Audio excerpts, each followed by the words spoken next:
Alright, live. Alright, Shalom. We're the Hebrew Israelites. We come in week in and week out to prophesy the downfall of this kingdom called America. Let you Negroes, Latinos, and Native Americans know you're the children of Israel. Alright, and push forth these prophecies. First and foremost, we want to give all praise unto Yahawah, Bahashem, Yahawashi, Bahashem, Rakha Kodash. We want to give a double honor to our apostles and elders of great millstone that taught us this truth and that rule well. And salutation, much love for you. I can push this truth and sincerity on the four corners of the earth and enduring afflictions to feed and edify the elect. Alright, we out here another Saturday.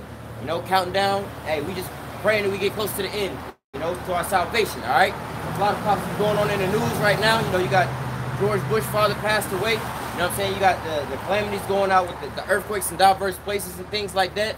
You still got these wars and rumors of wars is building, all right? So we right on schedule for the time that we all been waiting on, all right? The end times, all right?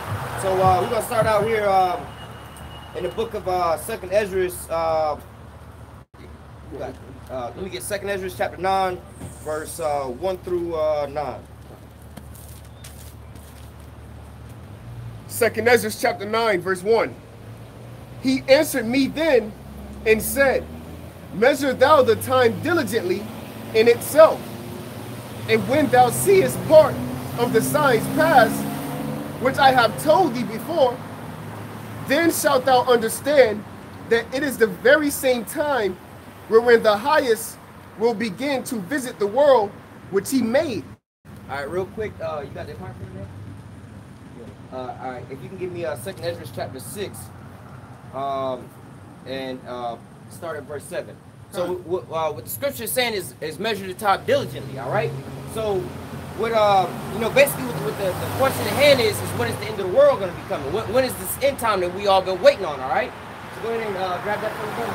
The 2nd Ezra 6, verse 7. If thou wouldest get a friend, it's like, damn, I was off. Yeah, I missed the 2nd Ezra 6, verse 7, and it reads, yeah, that is not what we're talking about. Then answered I and said, what shall be the parting and the asunder of the times? Or when shall be the end of the first and the beginning of it that followed? So that's going back to the foundations of the questions. You know, most people want to know when's the end of the world coming and things like that. Especially that's a really important question for the times that we in now. You know, that'll answer a lot of the questions to why all these calamities are happening. All right, continue on. Come. Then answered I and said, what shall be the parting of the asunder of times? Or when shall be the end of the first and the beginning of it that followed? All right, so according to the scriptures, there's no such thing as the end of the world as you know it, like the planet's going to be destroyed, and that's just going to be it, all right? It's a such thing as like so-called cycles or time frames and ages, all right?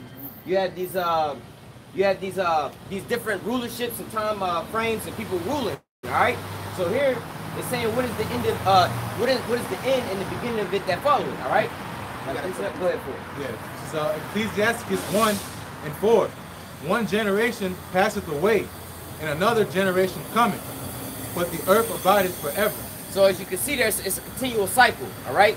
So the world might have ended for, let's say, this generation, but what, they had seed and it started a whole nother generation, so it's constantly keep going, all right? But then you also have, like they say, rulerships and ages, like when you go back to Daniel's statue in the dream, you know, you had the head, the chest, the legs and everything on down. Those are different time frames and ages, all right? So you had like the Babylonian world, their world ended, the Egyptian world ended, the Medo-Persian world ended, the Grecian world ended, and now, well, they transferred it to the Romans. The Romans transferred to these Americans, these modern-day Edomites, all right? Now we're at the end of all of that. And really, if you want to say America, is really all them kingdoms in one. Hey, yeah, when you go down, hey, yeah, when you look at that statue at the very, very bottom of that, when you see all this statue all together, that's America right there for you, all right? Continue on that, brother.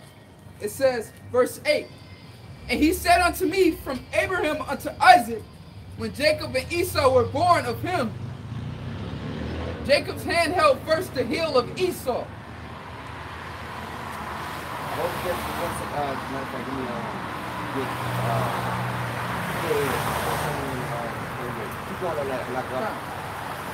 Second Ezra 6, verse 8, and he said unto me, from Abraham unto Isaac, when Jacob and Esau were born of him, Jacob's hand held first the heel of Esau. So basically, all right, the question again that was asked is when is the end of the world? All right, so they gave him the time frame, all right, from when Isaac was to have his kids, Jacob and Esau. That would start the time cycle. All right. Now, can you read that for me in Genesis? Yeah. This is Genesis 27, verse 38. And Esau said unto his father, Hast thou but one blessing, my father? One second. Go down to Read down to his actual blessing. Nah, continue on that for just a couple more seconds. We're gonna link it up for that. It says, for 2nd Ezra 6, verse 9. For Esau is the end of the world, and Jacob is the beginning of it that followed. All right, so there we go. You have Esau's the end of the world, all right, and Jacob's the beginning of it that follow it.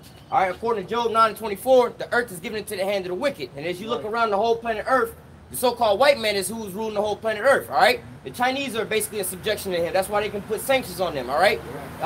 North Koreans, the Africans, so on and so forth. So if there was any question in your doubt in mind who's ruling the planet Earth, just look at the international court. Who's putting sanctions on who?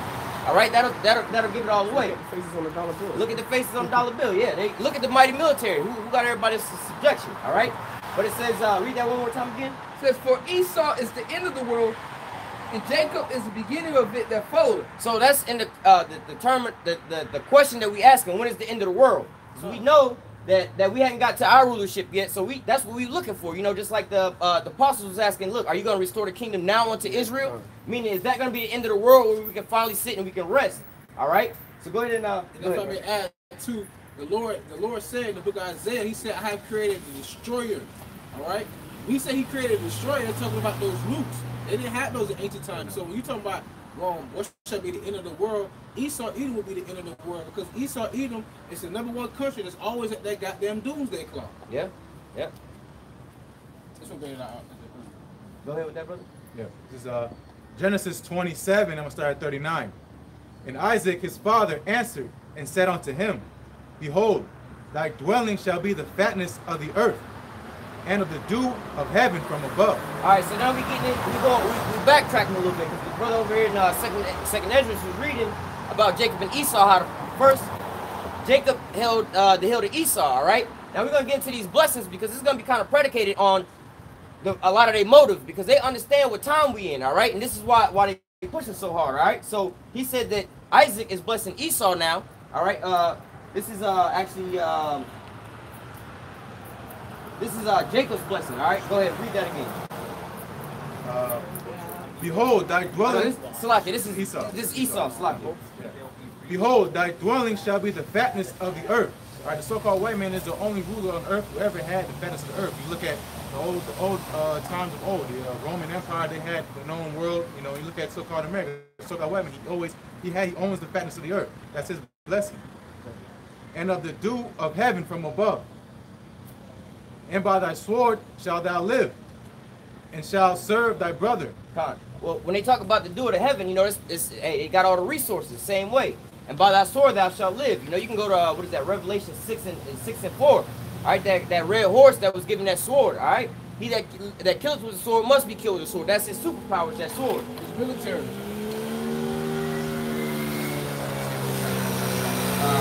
All right, and, Kind of military, that's right, man. go up to 28 real quick. Go and grab something and clear with that. Yep. 27. We're going to go back just a little bit on Jacob's blessing, because it's almost the same blessing. But Esau's got this in mind, because like the brother said about the fatness, having dominion over the earth, all right? 28. Yeah. It's Jacob. Yep. So Genesis 27 and 28. Therefore the Most High give thee of the dew of heaven, and the fatness of the earth, and plenty of corn and wine. So basically here they're getting the same blessing, right? How are they going to get the same blessing? As you read further off into the scriptures, you understand that Esau's reign is going to be temporary. It's for a time set, all right? But Jacob's reign is going to be an eternal reign. It's going to reign forever, all right? So here you see, and they basically getting the same blessing, but it's not the same blessing. Esau understands this, all right? Like we was reading 2nd Ezra. Go ahead, brother. The word fatness is mashaman, and it says fatness, fat piece, fertile place, richly prepared food, and this is the point right here. Fertile spots or places. All the resources. You basically you're like a tree planted beside the water, basically. You all understand that analogy. That's one that's in the scriptures. All right? But as you're looking at these two boys' blessings, All right, you see they both getting the dominion over the earth, but one is going to have an everlasting dominion. What's the next verse on that? Verse 29. Let people serve thee, and nations bow down to thee. So Jacob is going to rule over, have dominion over all the kingdoms of the earth. Continue on. Be Lord over thy brethren. Say over thy brother, thy mother. Yeah. And let thy mother's son bow down to thee. So what? Jacob, I believe it was only Jacob and Esau. So who is that talking about? Esau is already in the blessing that Esau is going to be serving Jacob. All right, well, Jacob has dominion. Now jump back over to Esau's blessing. Right. This is Genesis 27 and 39 again. And Isaac his father answered and said unto him, Behold, thy dwelling shall be the fatness of the earth, and of the dew of heaven from above. So that's where you see Job 9 and 24. We right now in his reign right now, all right? Continue on. And by thy sword shalt thou live, Continue on. and shalt serve thy brother. Done. So that's going right back to Jacob's blessing. Now this blessing is saying he's going to have to serve his brother, but Jacob's blessing said his brother was going to serve him. All right? So Esau has this in mind. He understands, yeah, I'm going to be ruling the earth, but I'm not going to rule forever. All right? There's going to be a time and a place where I'm going to have to serve my brother. All right?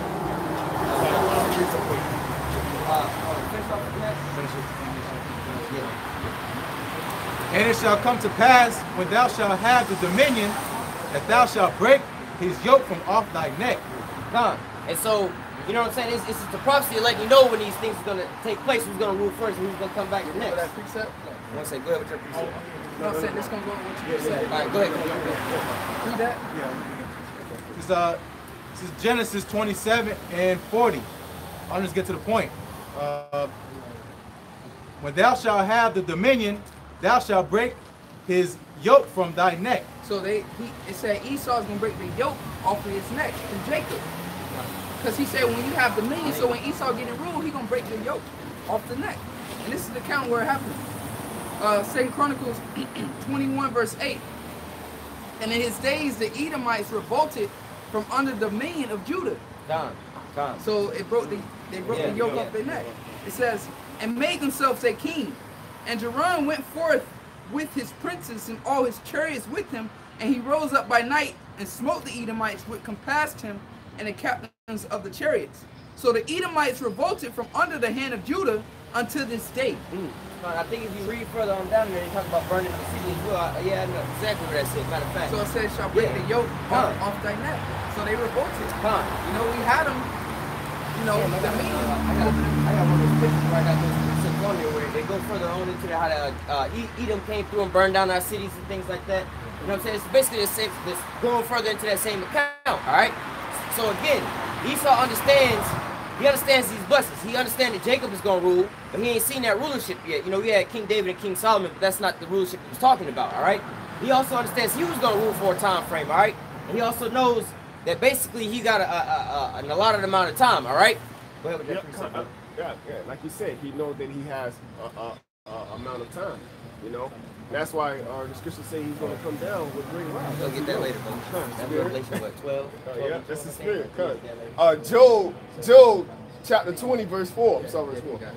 Knowest thou not this of old, since man was placed upon earth, that the triumphing of the wicked is short, and the joy of the hypocrite but for a moment?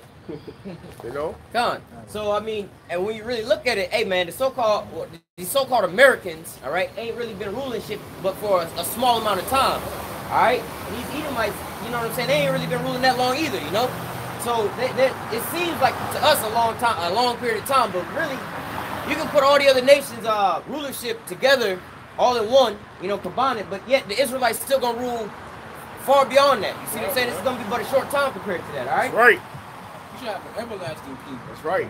From everlasting to everlasting. It's gonna be a perpetual kingdom. And what the scripture said, nation that shall not be ashamed nor confounded, a world without end. That's right. Done. Hey, and the scripture said in the book of Sirach that the days of men may be numbered, but the days I know you were going. but the days of Israel are innumerable, man. Hey, you know? Come on, man. You know? Our days are innumerable. But the Lord set his days upon him. Job 14. Yep. Yep. Oh, that's right. That's Job right. 14. Yep. Job 14. It's 15. That's right, Spirit. Fine, this second Ezra 6 and 9 or just No. Okay. Second Ezra 9 verse 1. He answered me then and said, measure thou the time diligently in itself. Somebody want to get Matthew 24. He answered me then and said, measure thou the time diligently in itself. And when thou seest part of the signs pass, which I have told thee before, then shalt thou understand that it is the very same time when the highest will begin to visit the world which he made.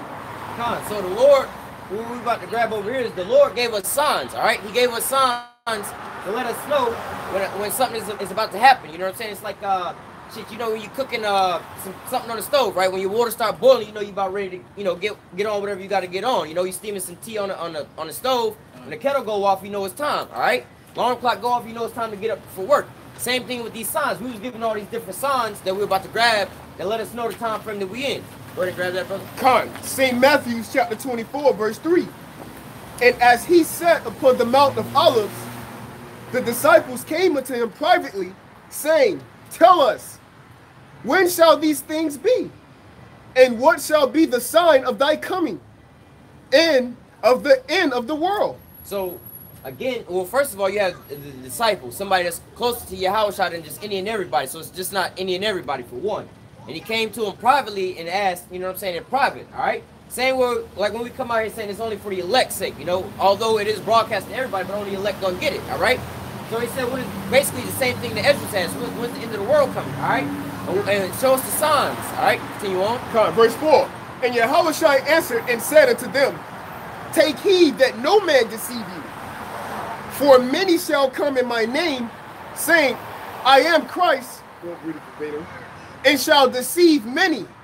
Con. And so just on that tip alone, man, you got all these different religions and things like that coming out, or the so-called right way of doing things, or trying to just guide people in this way or that way.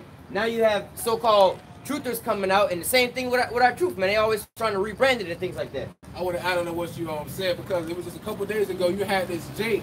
He would actually zip line there across the church, talking about reenacting the return of YAHAWASHI. That's right. Plug it up, bro. Man, he need to be put to death. Exactly. Oh, On the spot. He just need to get his judgment that's coming Go for should him. have taken him right there, on the zip line, On like the this. zip line. Just hanging. Crucified on the zip line. You know? Hey, the scripture say, cursed be every man that hanging from a tree. His ass, hey, that'd be one and done. The Most High got jokes. Go ahead, brother. Con, that's right. Con. This is St. Matthew 24, verse 6. And ye shall hear of wars and rumors of wars, so that ye be not troubled, for all these things must come to pass, but the end is not yet. Con. I'll read it again? No, just the next verse. All right, con. Verse 7. For nation shall rise against nation, and kingdom against kingdom, and there shall be famines, and pestilences, and earthquakes in diverse places. Con, and that was it on that verse? One more. All these are the beginning of sorrows. Con. So basically, that's the story of our news this whole week. You know, you had the earthquakes is popping off here all across America. All right, again, George Bush, father passing away. All right, you still have these wars and rumors of wars that's being ramped up. Famine. Yep. Famine. Hey, yeah, that's still popping off, you know. And then on another note, you got the caravan of the so-called Hispanics is coming up here, you know. And that, to me, that's a beautiful sign, because what the main deliverance is gonna be here. And we also read in the scriptures how they're gonna be bringing our sons and our daughters on their shoulders over here. All right. And so what? We all know that's orchestrated by the George Soroses and the elites of these so-called white people, but they caught in their own trick bag. You know, they coming over here to bring in some more security. But hey, those are our brethren and things like that that's coming over here. All right. It's beautiful you say that, because I think the reason why they're really doing that, so that they can have a reason to actually make it mandatory to chip everybody. Now they're gonna be like, because all these quote-unquote immigrants, we can't actually monitor them, so we just got to chip everybody that's in the United States of America. And then and the same way that they're gonna pull that so-called terrorism thing like they do in the Middle East or over in Europe, when those so-called immigrants go over to Europe, they say, oh, you know, we're in a state of terror, we gotta enact martial law, you know. But like, well, you got all these so-called undocumented immigrants over here, and now you wanna, you know, enact your laws to further put us into captivity, you know. But hey, man, the Lord has got you in a trick bag, man. That's right. All day and all night, he's just ramping up more and more of these jakes, waking them up, putting them in the right mind state. oh man, we in the belly of the beast, man. Esau got a rude awakening. He ain't got to really, well, he do got to worry about Russian the missiles coming, but hey man, he got a bigger problem on his hand right here right here in his midst of him. All right. That was it on that. All right, continue on that, brother. It says, then shalt thou understand, 2 Ezra 9 verse 2. Then shalt thou understand that it is the very same time wherein the highest will begin to visit the world which he made. So what the brother was just reading over here about all these are the beginning of sorrows, these are all the beginning of these tribulations, but the end is not yet. All right, so these are the times that we're living in right now. All right, we still got Jacob's trouble to come into where it's going to get real hot and heavy. But before those times, we living in these times where everything is all hot and heavy at the time of being now. All right, you got our people getting shot down in the streets day in and day out, and nobody's saying nothing about it. All right, you got the so-called Latinos being put in cages like dogs and separated from their families, and nobody's saying nothing about it. But what? This hatred and this animosity is building up on Esau. The so-called white man is planning to come down on you, Jakes. Right. Why? Because he know he got but a short time, all right? He know that his rulership is but for a short amount of time, and he see the brightness of our people waking up. He know he's about to go into captivity under our people, man. That's right. That's the spirit that's going on out here. Our people is no longer being docile and asleep and going to be up under the so-called white man. That's his biggest fear, man. I was looking at some numbers. You got 42 million so-called Negroes alone, just the Negroes alone living here in America.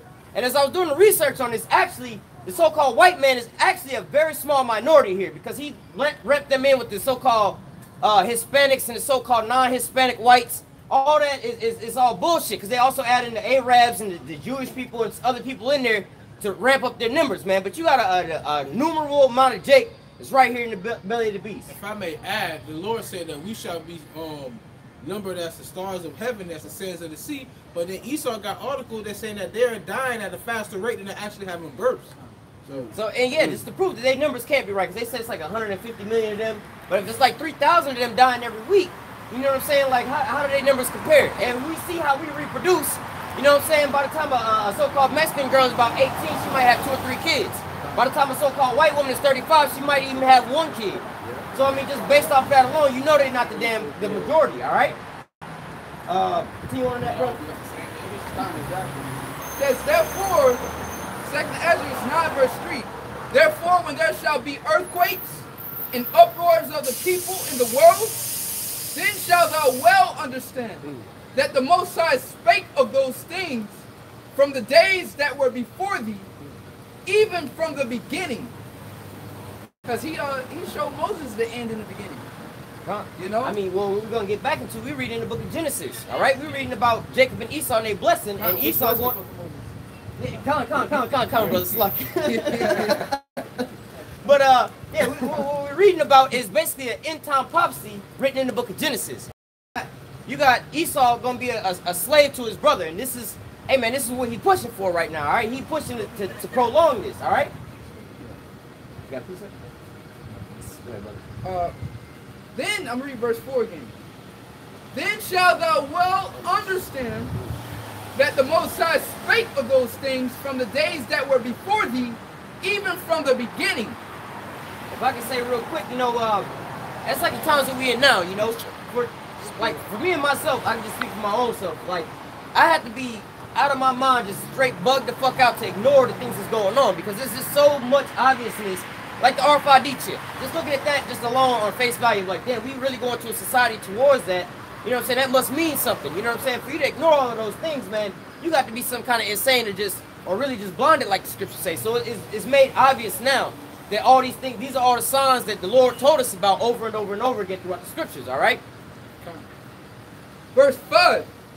For like as all that is made in the world hath the beginning and an end, and the end is manifest. And that's what we're building on. The end is being manifest. We already know how it's going to end. The end of the world is basically Esau, and Jacob is the beginning of it that follows. So we also know that the earth was given into the hand of the wicked, and he's having his reign and his rulership over the earth right now. Now we see it's dwindling into the end. Earthquakes in diverse places, the famines, the wars, the rumors of wars, race wars, things all happening. Also, Deuteronomy 30:7. You know, the curses is falling off of us and going on to Esau. All right? Continue on, brother. Going down to verse 9. It says, verse 6. Even so the times also of the highest have plain beginnings in wonders and powerful works, and endings in effects and signs. So basically, it's like how Jake like to say, grand opening, grand closing. All right, the Most High got, hey, it's gonna be a grand opening, grand closing. It's gonna be a spectacular climax of the movie. All right, he got everything set out and everything like that. So it's not gonna go out just like, you know, it's just gonna dwindle out like that. No, it's gonna be, we getting set up for the so-called real big bang. All right. Exactly, because like you said the curses are falling off of us into Esau. The Heavenly Father not gonna allow it to happen just like that. It has to gradually happen. It's a process. But he said everything must be fulfilled, man.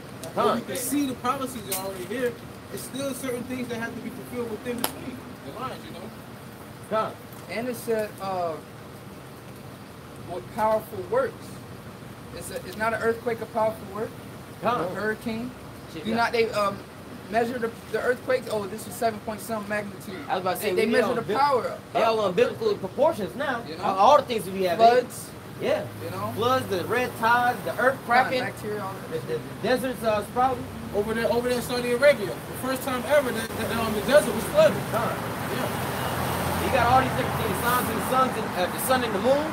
All these different things are popping up all simultaneously, you know? They landed on Mars. I shall live my nest amongst the stars. All kind of prophecies being fulfilled, man.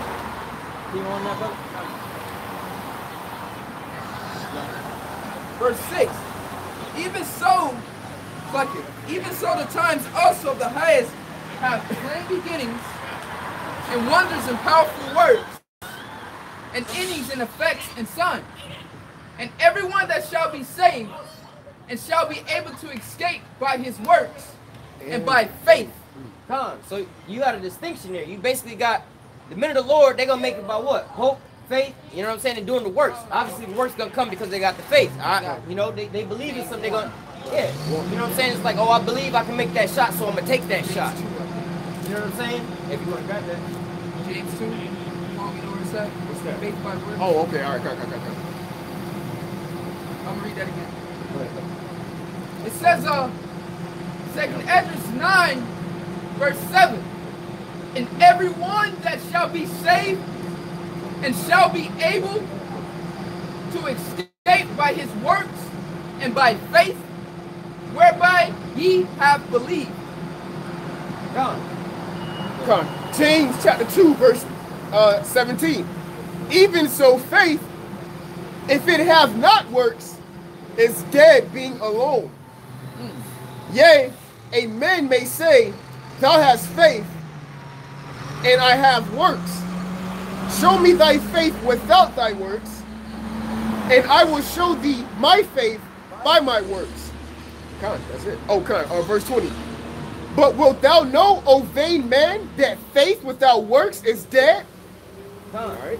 I mean, you can use that in any kind of example. You know what I'm saying? Like somebody saying, you know, you got Jake said, man, I can do this, I can do that. I'm about to go do this. I'm about to jump off for this and that. But he always talking about it, never do it. You know. But he's over here speaking it, but he's not actually. He don't really believe in that. You know, because if he actually believed in that, he would actually be doing that. You know. It's like you see us all up here because why? We believe, we have faith, and we believe in the things that we read it.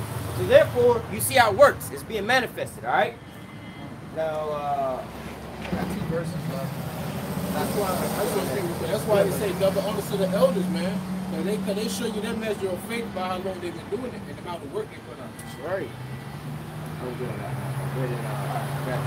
Start back with that. Start at verse 4. This is Genesis 27:40. And by thy sword shalt thou live, and shalt serve thy brother.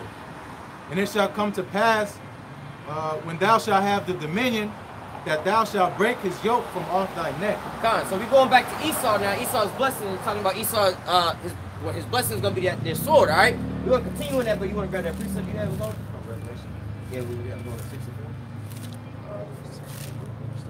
6 and 4. Yeah, 6 and 4. All right. This is Revelation 6:4. And there went out of another horse that was red, and power was given to him that sat thereon to take peace from the earth. So that, hey, Esau or Edom, Esau's name was changed to Edom, meaning red, after that same red meat. All right, continue on. And there was given unto him a great sword. So we just read when he was given that great sword. All right, continue on. And when he had opened the 3rd seal, I heard the 3rd be say. Hold on. Go to verse 8. Go to 8. This is Revelation 6:8. And I looked, And behold, a pale horse, and his name that sat on him was Death, and hell followed with him. And power was given unto them over the fourth part of the earth, to kill with the sword, and with hunger, and with death, and with the beasts of the earth. Hey, so what? So-called white man can't hide no more at all. He got his description, his mugshot and everything in the scriptures, all right? Talking about he was given that we just read his blessing from Isaac, which, you know, we know through the spirit is YAHAWASHI was that sword, all right? He was given that sword, and what does he do throughout the earth? The thief come not but to steal and to kill, all right? It goes on to what it said, he bring hunger, and also it said he bring death. It goes to show you that talking about Esau eating, because it said he enlarged his desires as death, and he needed to keep it at home. Yeah. Esau even the only so-called Esau even the only heathen that really has a military base in almost every country in the world. All right, 700 something military bases outside the U.S. But don't nobody have one in America. Verse 41. This is Genesis 27 and 41. And Esau hated Jacob. So now we getting into, again, you got to think back to these two blessings. Both boys were given the blessings of the rulership over the earth. Esau has in mind, and he already knows his temporary rulership, all right? So Esau is hating Jacob because of the blessing. He basically sold his birthright, and now somebody want to get, what's that, Hebrews 12 and 16 real quick?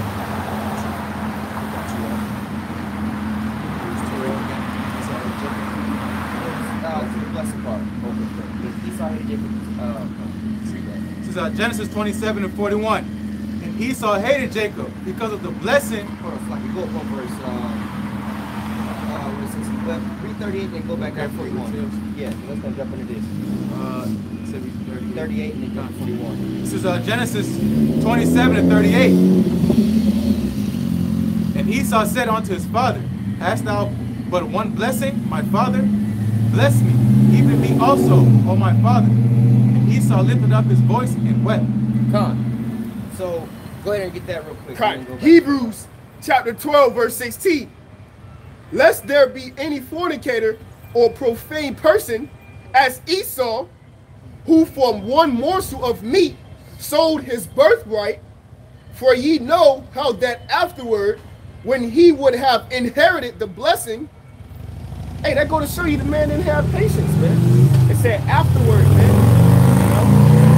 That's why all throughout the scripture it says those that wait upon the Lord. We know all good things come to those that wait, man. The Lord deals with patience, man. Long suffering. Yeah. Faith. That's really what faith is. You know, patience and waiting. Hey, because he was faint. You came from out the field, right? Yeah. Lord said, they that wait upon me shall be renewed with strength. That's right, man. He couldn't wait. That's right. Be patient. Yep, come. Woe to you that have lost patience, man. And that woe to Esau. That's right. Come. It says, for ye know how that afterward, when he would have inherited the blessing, he was rejected. For though he sought luck, for he found no place of repentance, though he sought it carefully with tears. So we was just reading how he came crying to his dad for that blessing. All right, but he didn't get that primary blessing that he was thinking he was going to get because of why? It was already set up like that through the spirit, and you know how it played out. He sold his birthright. Right. So hey, you reap what you sow, man. You got to take accountability and responsibility for your actions. All right. Now go ahead and verse 41. Go ahead. I can say this real quick, and the scriptures let you know who is this all about. The two main characters, Jacob and Esau, man. Yeah. Well, when we started out, where it says he was reading in second Ezra, talking about some what is it, the end of the time. They said when from Isaac and Jacob and Esau was born. That's letting you know that's all right. Start watching this. This is gonna be it. All right. Esau is the end of the world. Jacob is the beginning of the world. Genesis 27 and 41. And Esau hated Jacob because of the blessing wherewith his father blessed him. So we were just reading that again. He knows that he's gonna have a temporary rule, and Jacob is gonna have a eternal rule. Esau's gonna have to have his rulership by killing every damn body. He got to put everybody else in subjection and just kill every damn body else. He got to live by a sword. But Jacob, everybody's just gonna bow down to him and serve him. All right. So he mad about that. Continue on. And Esau said in his heart, the days of mourning my father are at hand. Then will I slay my brother Jacob. Come on, keep reading. And these words of Esau, her eldest son, were told to Rebekah. And she sent and called Jacob, her younger son, and said unto him, Behold, thy brother Esau, as touching thee, doeth comfort himself, purposing to kill thee. Con. So basically it's like you got a baby, right? And the baby crying, and you want to comfort the baby from crying. Let's say it need a pacifier or a bottle. You give it the bottle or the pacifier and it's comforted. It stopped crying, right? Esau's like that baby, all right? And his pacifier, his bottle is killing you so-called Negroes, Latinos, and Native Americans, all right? In his mind, he's thinking, look, if I can exterminate them, I'll get the blessing. So when you read back in there, it says, Esau hated Jacob because of the blessing. He said, the days of my father are at hand, then will I slay my brother. From that day up until the same day, Esau's been trying that same damn plan to exterminate us. Perpetual hatred. We're going to get there. Spirit, that's why I heard I was to the elders from last week live feed, and they said that's how you know that Esau is Cain, because he was disobedient. The Lord told him to do something, and he didn't do it. And then what he wanted to do, he wanted to go slay his brother. Just like he was supposed to keep the blessing, he sold it. Then he wanted to go kill Jacob. All over again. Yep, same thing. Yep. Spirit. Oh, got you. Yep, con. I got you. Revelations chapter 12, verse 12. Therefore rejoice, ye heavens, and ye that dwell in them. Right. Now, why does the scriptures say rejoice? Well, because the scriptures tell you in the book of Isaiah, the 14th chapter, that the earth is going to be in peace, man. You know? The scriptures tell you in Proverbs 29 that what? When the wicked bear rule, the people mourn. Well, when we get in authority, the people going to rejoice, man. So rejoice, ye heavens and earth, because this man's set time is at hand, man. And it's ringing right now, man. The alarm for this man to go down is ringing. The scriptures tell you, wisdom of Solomon, then shall the righteous stand with great boldness. That was once a time when the so-called righteous was hanging us, man. He can't hang us no more, man. All right? Revelations chapter 12, verse 12. Therefore rejoice, ye heavens, and ye that dwell in them. Woe to the inhabitants of the earth and of the sea, for the devil is come down unto you, having great wrath, because he knoweth that he have but a short time. So going back to those blessings in Genesis 27, all right, again, both boys getting the rulership over planet Earth. But Esau understands that his is temporary rulership, that he's going to be ruling before Jacob, all right? So just like anybody else, you know, like let's say somebody robbing the bank, right? And they know they got all day, they got 5 weeks to rob the bank. They're going to take their time. All right, but if you know you got but a short little amount of time to go do it, you're going to be in and out real quick. You're going to be, you know what I'm saying? You're going to try to get it done with the quickness, you know? You're not going to spare nothing. You're not going, hey, man, I don't got time for that right now. I got to hurry up and get this here thing done. Trying to cut corners. Yep, hey, that's right. You trying to, you going inch for inch, second for second, taking everything that you got because you know you got but a short time. And they take, and Esau taking drastic measures to get things done. Like blatantly, the whole world can see you a big liar, but you'll sit here and make up an excuse for you to infiltrate a country. Because you know you got but a short time. And like you said, when you cut corners, you don't play by the rules. It's getting sloppy. Yeah. Yep. You know, because it's not really, their plans have to be rushed. And you know when you rush things, You're not playing it properly. What did Mike Tyson say? Everyone has a plan until they get hit in the face. It's always being hit in the face. Hey, that's beautiful, because when you check it out, it's not because it's not strategized. They always, what happened? They get caught. Do not the scriptures tell you in the book of Job, it shall break into the king of terrors. You know, so he getting caught, man. He gonna get sought out. You know, the guy 1-6. How the things that Esau sought searched out. out. That's right, man. Yeah. We gonna get that too. To say. Hey, take off. Hey, the scriptures tell you that he's being consumed by the spirit of the Lord's mouth, man.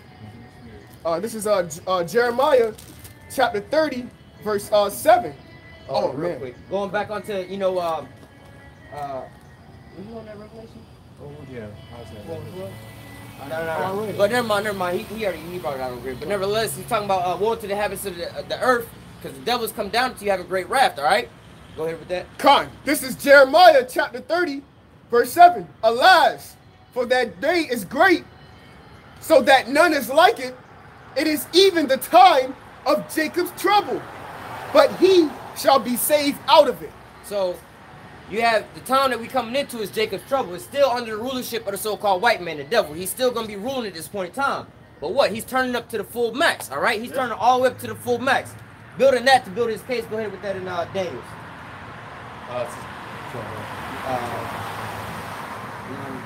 Yep. This is Daniel 9:12.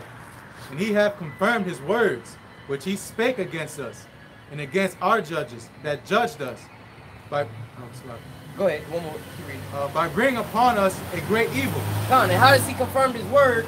All right, he confirmed his word by bringing that great evil upon us. What's that great evil? Primarily is Deuteronomy 28, 15 to 68, the curses, all right? And part of those curses will be Esau, all right, putting us in his captivity, all right? So he confirmed the words when he's told us Deuteronomy 28 and 15 on down, and what? We living it out right now, all right? Yep. Continue on. For under the whole heaven hath not been done as hath been done under Jerusalem. So it ain't nobody on the planet Earth that's got it as worse as how we got it. There's no atrocities on the planet Earth that's worse than what we have received, all right? So we got it the worst on the whole planet Earth. So going back to the devil coming down, you having great wrath, and Jacob's trouble coming. All right, Esau is doing all these atrocities, all right, and so he gonna wind up having to pay for this. Go ahead, brother. I just want to speak, like you said, we've been had the most evil under all heavens. Listen, people love to say that okay, this country was taken over, that country was taken over, but no nation have basically been taken from one side of the earth to the other side of the earth, and they had their entire heritage taken from them. Nobody has done it, because you can go to China right now and you can have some Moabites that wear a suit and tie, but then you still got some that's living out there planting rice into them damn ponds and shit, man, and still living in their cabins, and they're still living out there in the mountains. But us, we had to basically be subjected to Esau's rulership. Hey, that's Psalms 83. Psalms 83 right there. Come let us cut them off from being a nation, man. Nobody else has had that done to them. Everybody else know their history but us. All right. That's a matter of fact. You want to grab that real quick? Psalms 83. Yeah. I got you. This is the book of Psalms, chapter 83, verse what on? Go to 2. Verse 2. Con. Psalms 83, verse 2. For lo, thy enemies make a tumult, and they that hate thee have lifted up the head. They have taken crafty counsel against thy people, and consulted against thy hidden ones. So, and we keep reading. Right. They have said, come, and let us cut them off from being a nation, that the name of Israel may be no more in remembrance. So you got these other nations headed by the Edomites, the so-called white man. They all in conglomeration to basically come and annihilate us. Not just physically annihilate us, but also mentally, spiritually, and historically. We don't know who we are. You know, we walking around still living. We don't know who we are. We don't know who our real power is. We don't know anything about ourselves, all right?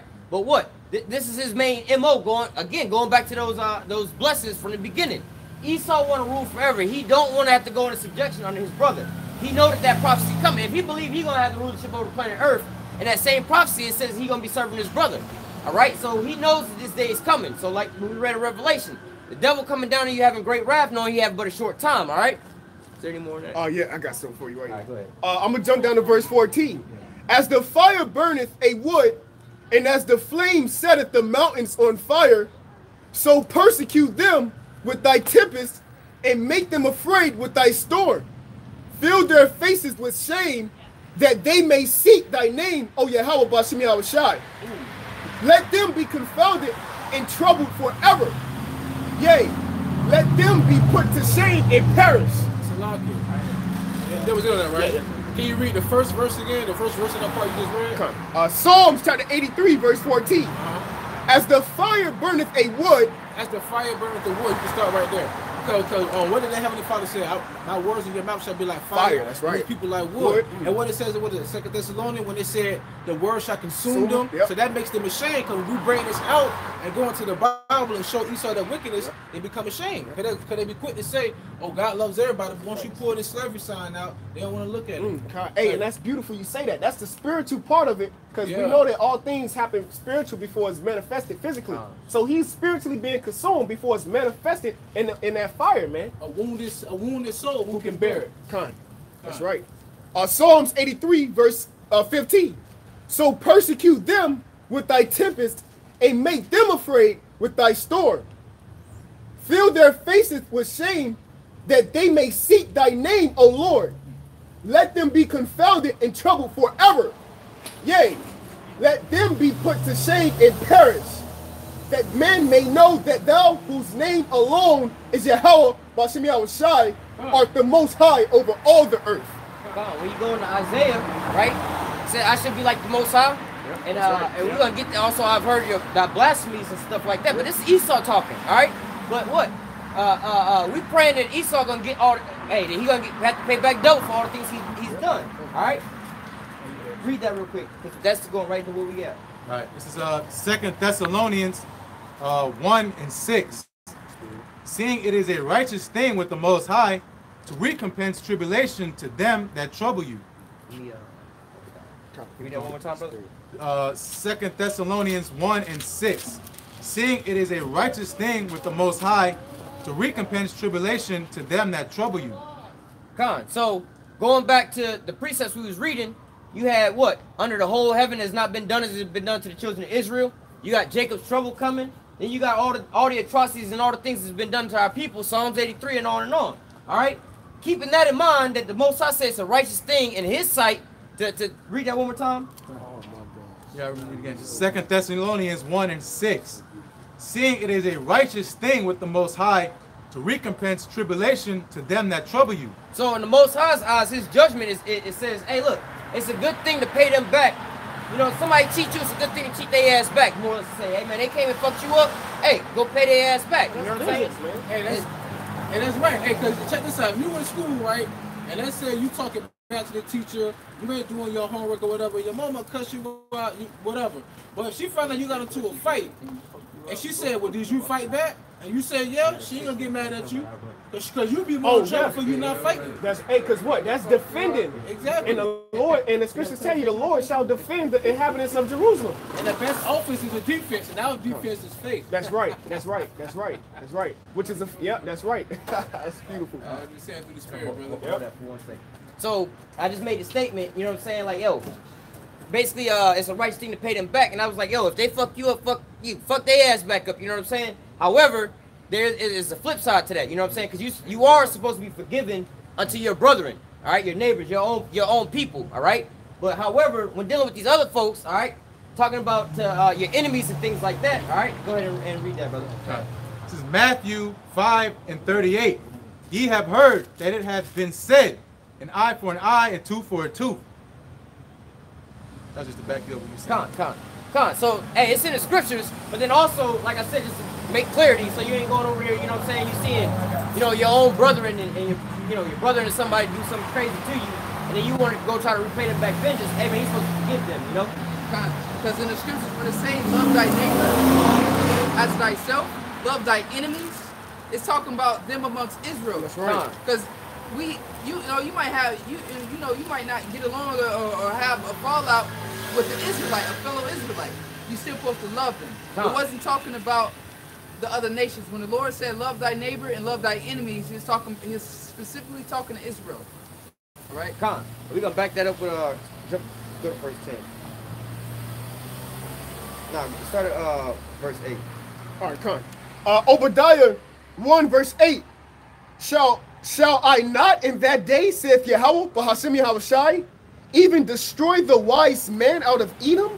And hey, just looking at that, you know, just looking at being around these damn Edomites and stuff like that, that's what Deuteronomy chapter 30 verse 7 coming into play. All right, these damn Edomites is getting dumber and dumber day by day, man. They making the dumbest decisions. You know what I'm saying? Like literally, you used to think that you know what I'm saying, these Edomites, they were so smart, they had, you know, the right way of doing. But now you see them, they just walking around like they lost, like they ain't never been on planet Earth a day in their life. Like, what the hell is this? They don't belong on the surface, Hop. They belong in the caves. In chains, Hop. On the Israelites. That's right. Hey, behind damn bushes. Yeah, hey, Job 30, then you go back to that state. You know what I'm saying?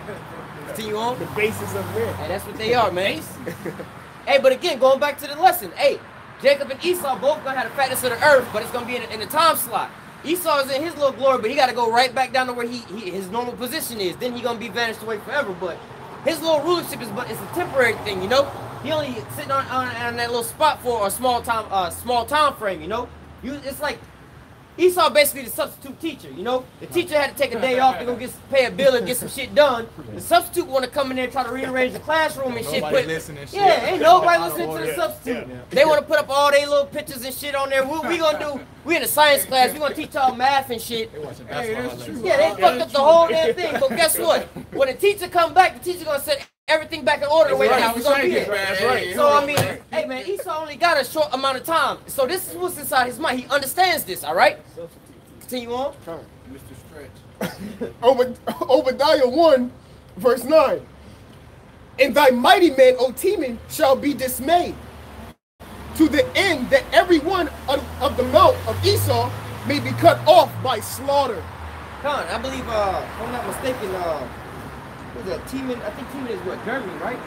Yeah. Now, over there, those are the motherfuckers who came out basically with the nuclear bomb, like America's nuclear bomb, what they got today, right? They wound up getting von Braun and Oppenheimer and all them guys and Einstein and them over here. All right, they made the nuclear bomb, but guess what? They being dismayed by who? The Russians at the point in time, because they're the new, you know, blacksmiths for the new missiles at this point in time. But continue on. Kind. Verse 9. Verse 10, Salah. For thy violence against thy brother Jacob, shame shall cover thee, and thou shalt be cut off forever. Khan, so this is the point that we wanted to grab right here. All right. If I can say that about the shame shall cover thee, don't every time we show them these kind of signs and the lynchings and stuff, you know, they be like, damn, like they don't even want to acknowledge that. But that was so old and like they be, you know. But they tell you what, remember 9/11, you know? remember Pearl Harbor. Yeah. Con. Not just that, just bringing them out to like the brother was saying, just their regular history, you know? Just showing them you didn't even got to so-called deal with us. You know, you can bring out their history about how do they treat these people, how do they treat those people, what do they do over in these places, those places. You can tell for everybody. I just want to say one thing. We're not elders. We service at YAHAWASHI, YAHAWASHI. Our elders are up in New York, all right? But call Allah YAHAWASHI, YAHAWASHI, Bashim, Kakadash, Barakatah. As long as you're doing the right thing, He's telling us pray for him. But we're not the elders. Just let him know.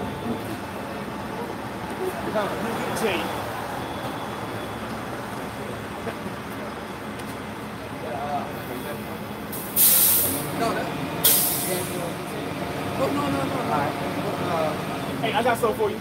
Alright, hold on. Yeah, hold that for a second. It's in the spirit. Ezekiel 35, verse 9. Hold on. Ezekiel chapter 35, verse 9.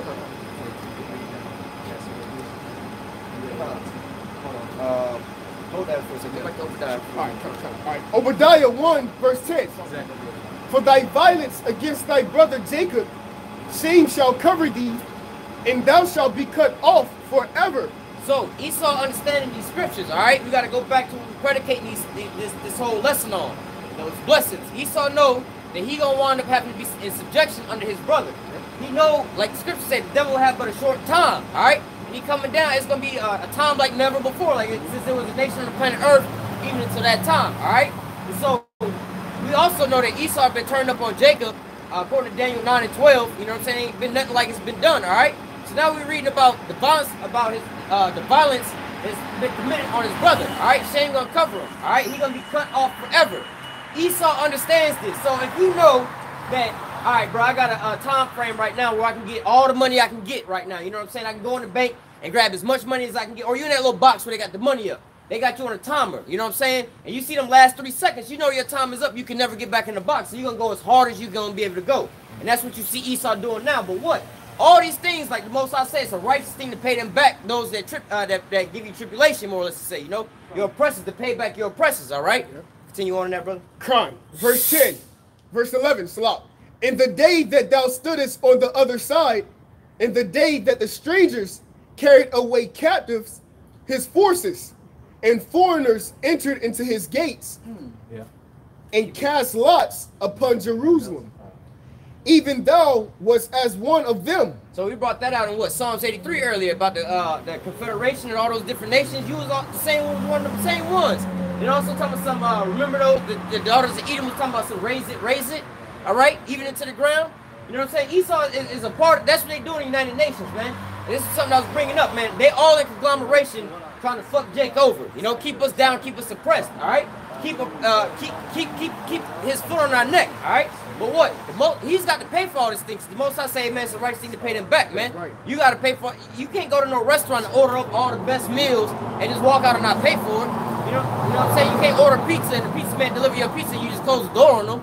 You see what I'm saying? You got to pay for what you did, all right? Yeah, I got something. Go ahead. Con, Ezekiel 35, verse 9. So I'm going to start verse 7. Thus will I make Mount Seir most desolate, and cut off from it that passeth out, and him that returneth. And I will fill his mountains with his slain men, and thy hills and in thy valleys. And in all thy rivers shall they fall that are slain with the sword. I will make thee perpetual desolations, and thy cities shall not return. Hey, actually, like I said, we're gonna read through all that and 25. All right. Finish. I think use it in the Obadiah. We'll get that rest of that charge down to verse 16. Verse 12. Obadiah 1 and 12. But thou shouldest not have looked on the day of thy brother, in the day that he became a stranger. Neither shouldest thou have rejoiced over the children of Judah. Hold on, go back real quick. You should not have rejoiced. Neither shouldest thou have rejoiced over the children of Judah in the day of their destruction. So when you think about it, Jacob and Esau, they're actually brothers. Now we just made a statement about, you know, it's a righteous thing to pay them back dealing with these other nations, but to your brother, you're supposed to take care of your brother. You know, you're supposed to forgive your brother, right? This is why Esau is supposed to be going to be cast out for all the shit. He took it to the extremes, all right? Esau's supposed to be our brother, but what? Everybody else over here, somebody else that ran up on us, knocked us out, right? We on the ground. Esau holding us down and running our pockets. You see what I'm saying? Over there with the camera, world star type of shit, man. If your daddy was to see your brothers doing that, you get knocked out and your brother world star and running through your pockets, what you think your father finna do to them? Oh, you let them whoop your brother ass like that? But you know what I'm saying? That's what Esau doing. So he don't have no brotherly love. Yeah, he's our brother, but hey, man, all that is out the window. Hey, and you know what's beautiful too? So look, now that's beautiful because now the Most High. All right, so now the father going to he went all them other parents' houses. Yep. You know, he got all them little gents, he got all them badass kids, and he said, nah, y'all come here. Yep. I need y'all. Now they finna tax that ass. Now who would that be? That would be these other nations in the Middle East who bended the bow. The scriptures tell you that all of them shall bend the bow and shoot at her. You know, so now they finna dig your ass too. Yeah. You know, they finna run everybody and the Most High finna watch. He said, there will I sit and judge the nations round about. You know. I also said I'm gonna laugh when they laugh at their calamities. That's right. That's right. See you on that? Kai, Obadiah 1 verse 13. Thou shouldest not have entered into the gate of my people in the day of their calamity. Yea, thou shouldest not have looked on their affliction in the day of their calamity. So not only the fact that we had our down times and our downfallings, but as our brother, man, you walked by and you didn't even try to help us up, man. Not only did you not try to help us up, you kicked us while we was down. Then you still ran our pockets. You know what I'm saying? We only had $1 left, man. And you didn't see us knocked out on the ground. You came through, ran our pockets, and then you sold the shoes that we had on our feet, man. You done did it to the worst, man. It's straight up pity. You talking about having forgiveness and remorse for these people, man. What ounce of remorse have they showed unto us? We can go day in, day out on all these scriptures throughout the Bible say the same thing, how he was just a reprobate to his brother, all right? Till this same day. They're still doing it to this same day, all right? Hey, and who just came out and said that too? The boxer, Deontay Wilder spirit, all right? He said, hey, we've been oppressed for 400 years. Don't sit here and act like you don't know what I'm talking about. And then at the end of it, he said what? He said, we still being oppressed till this day, man. We still fighting to this day. All right? And that's real, man. Okay? Hey, just think about this. I was speaking on something in one of my videos a while back, you know, just not going too far off topic, how these so-called white people got a different language than you so-called Negroes, Latinos, and Native Americans. And while it's important to come up out of her, my people, mentally, spiritually, and you know, detached from these customs here, all right? When you so-called Negroes, Latinos, and Native Americans say, I want freedom, my brother, well, if I say you want freedom, what is freedom to you?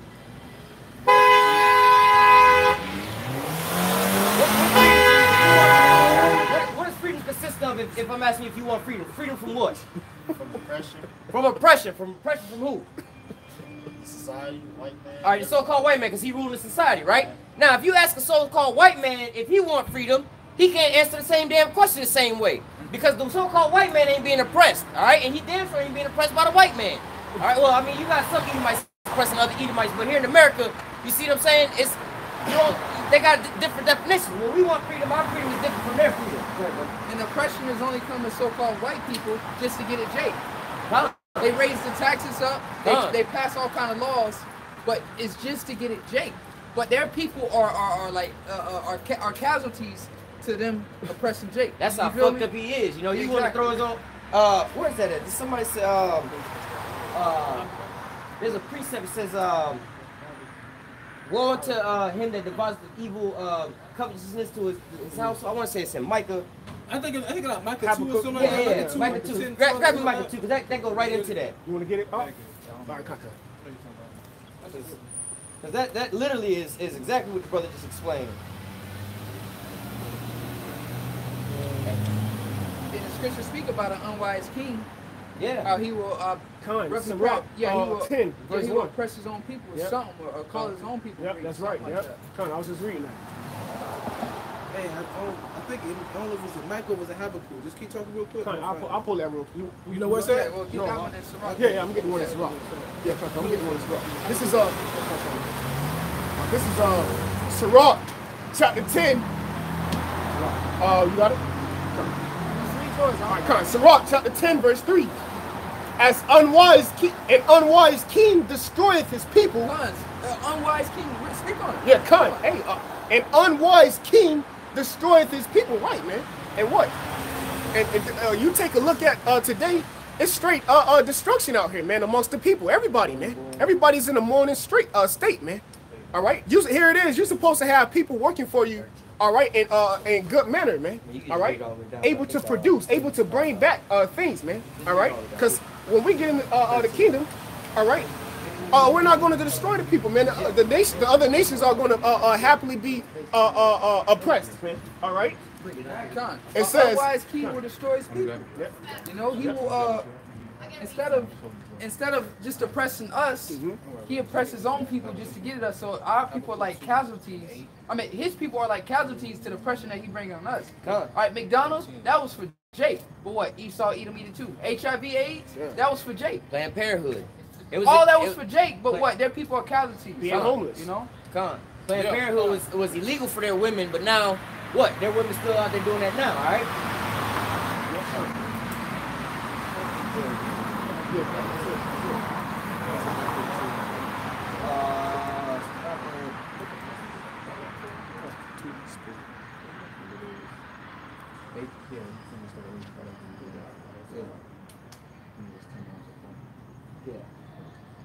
Yeah. Start at 8. Right. Go to 8 from 8 to 13. Habakkuk 2 and 8. Because thou hast spoiled many nations, all the remnant of the people shall spoil thee. Because of men's blood, and for the violence of the land, of the city, and of all that dwell therein.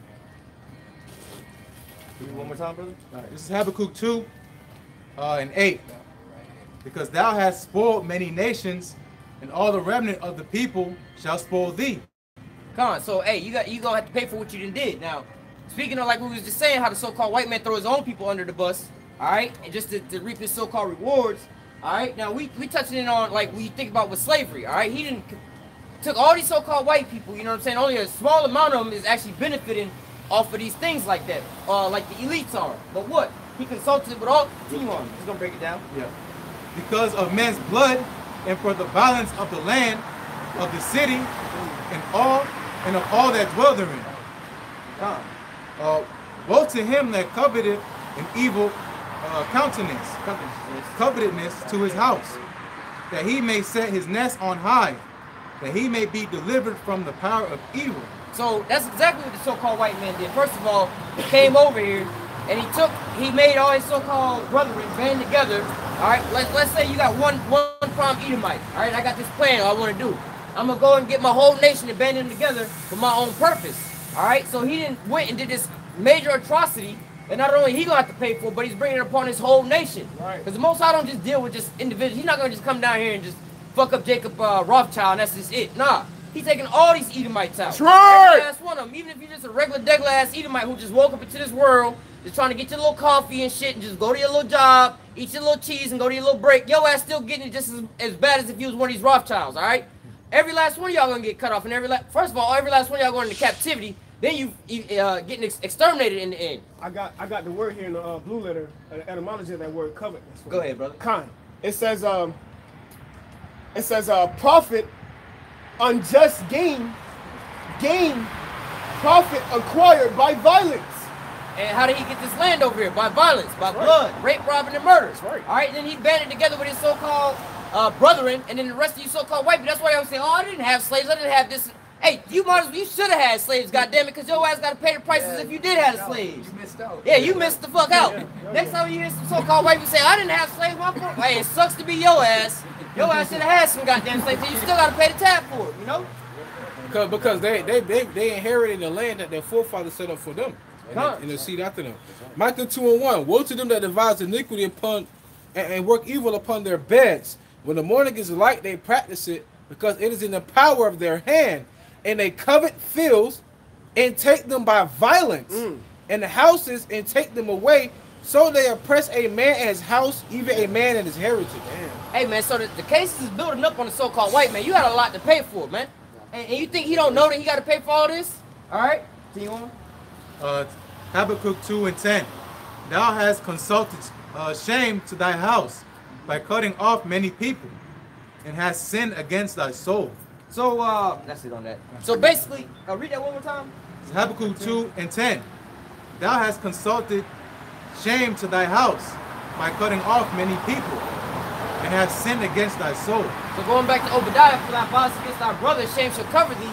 Not only, I mean, the real shame gonna come from YAHAWASHI. Hey, the real shame gonna come from fucking up Jacob. All right, but look at the rest of these nations, the rest of these planets, the rest of these nations. You know, they want to gonna have to get their justification for the domination that was done today, people too. You know, Esau's got to pay for all this. Hey, all right, because that would be a false balance, man. Done. Which would be an abomination unto the Lord. And the Lord can't lie. If it's written that have patience, here's the patience and faith of the saints.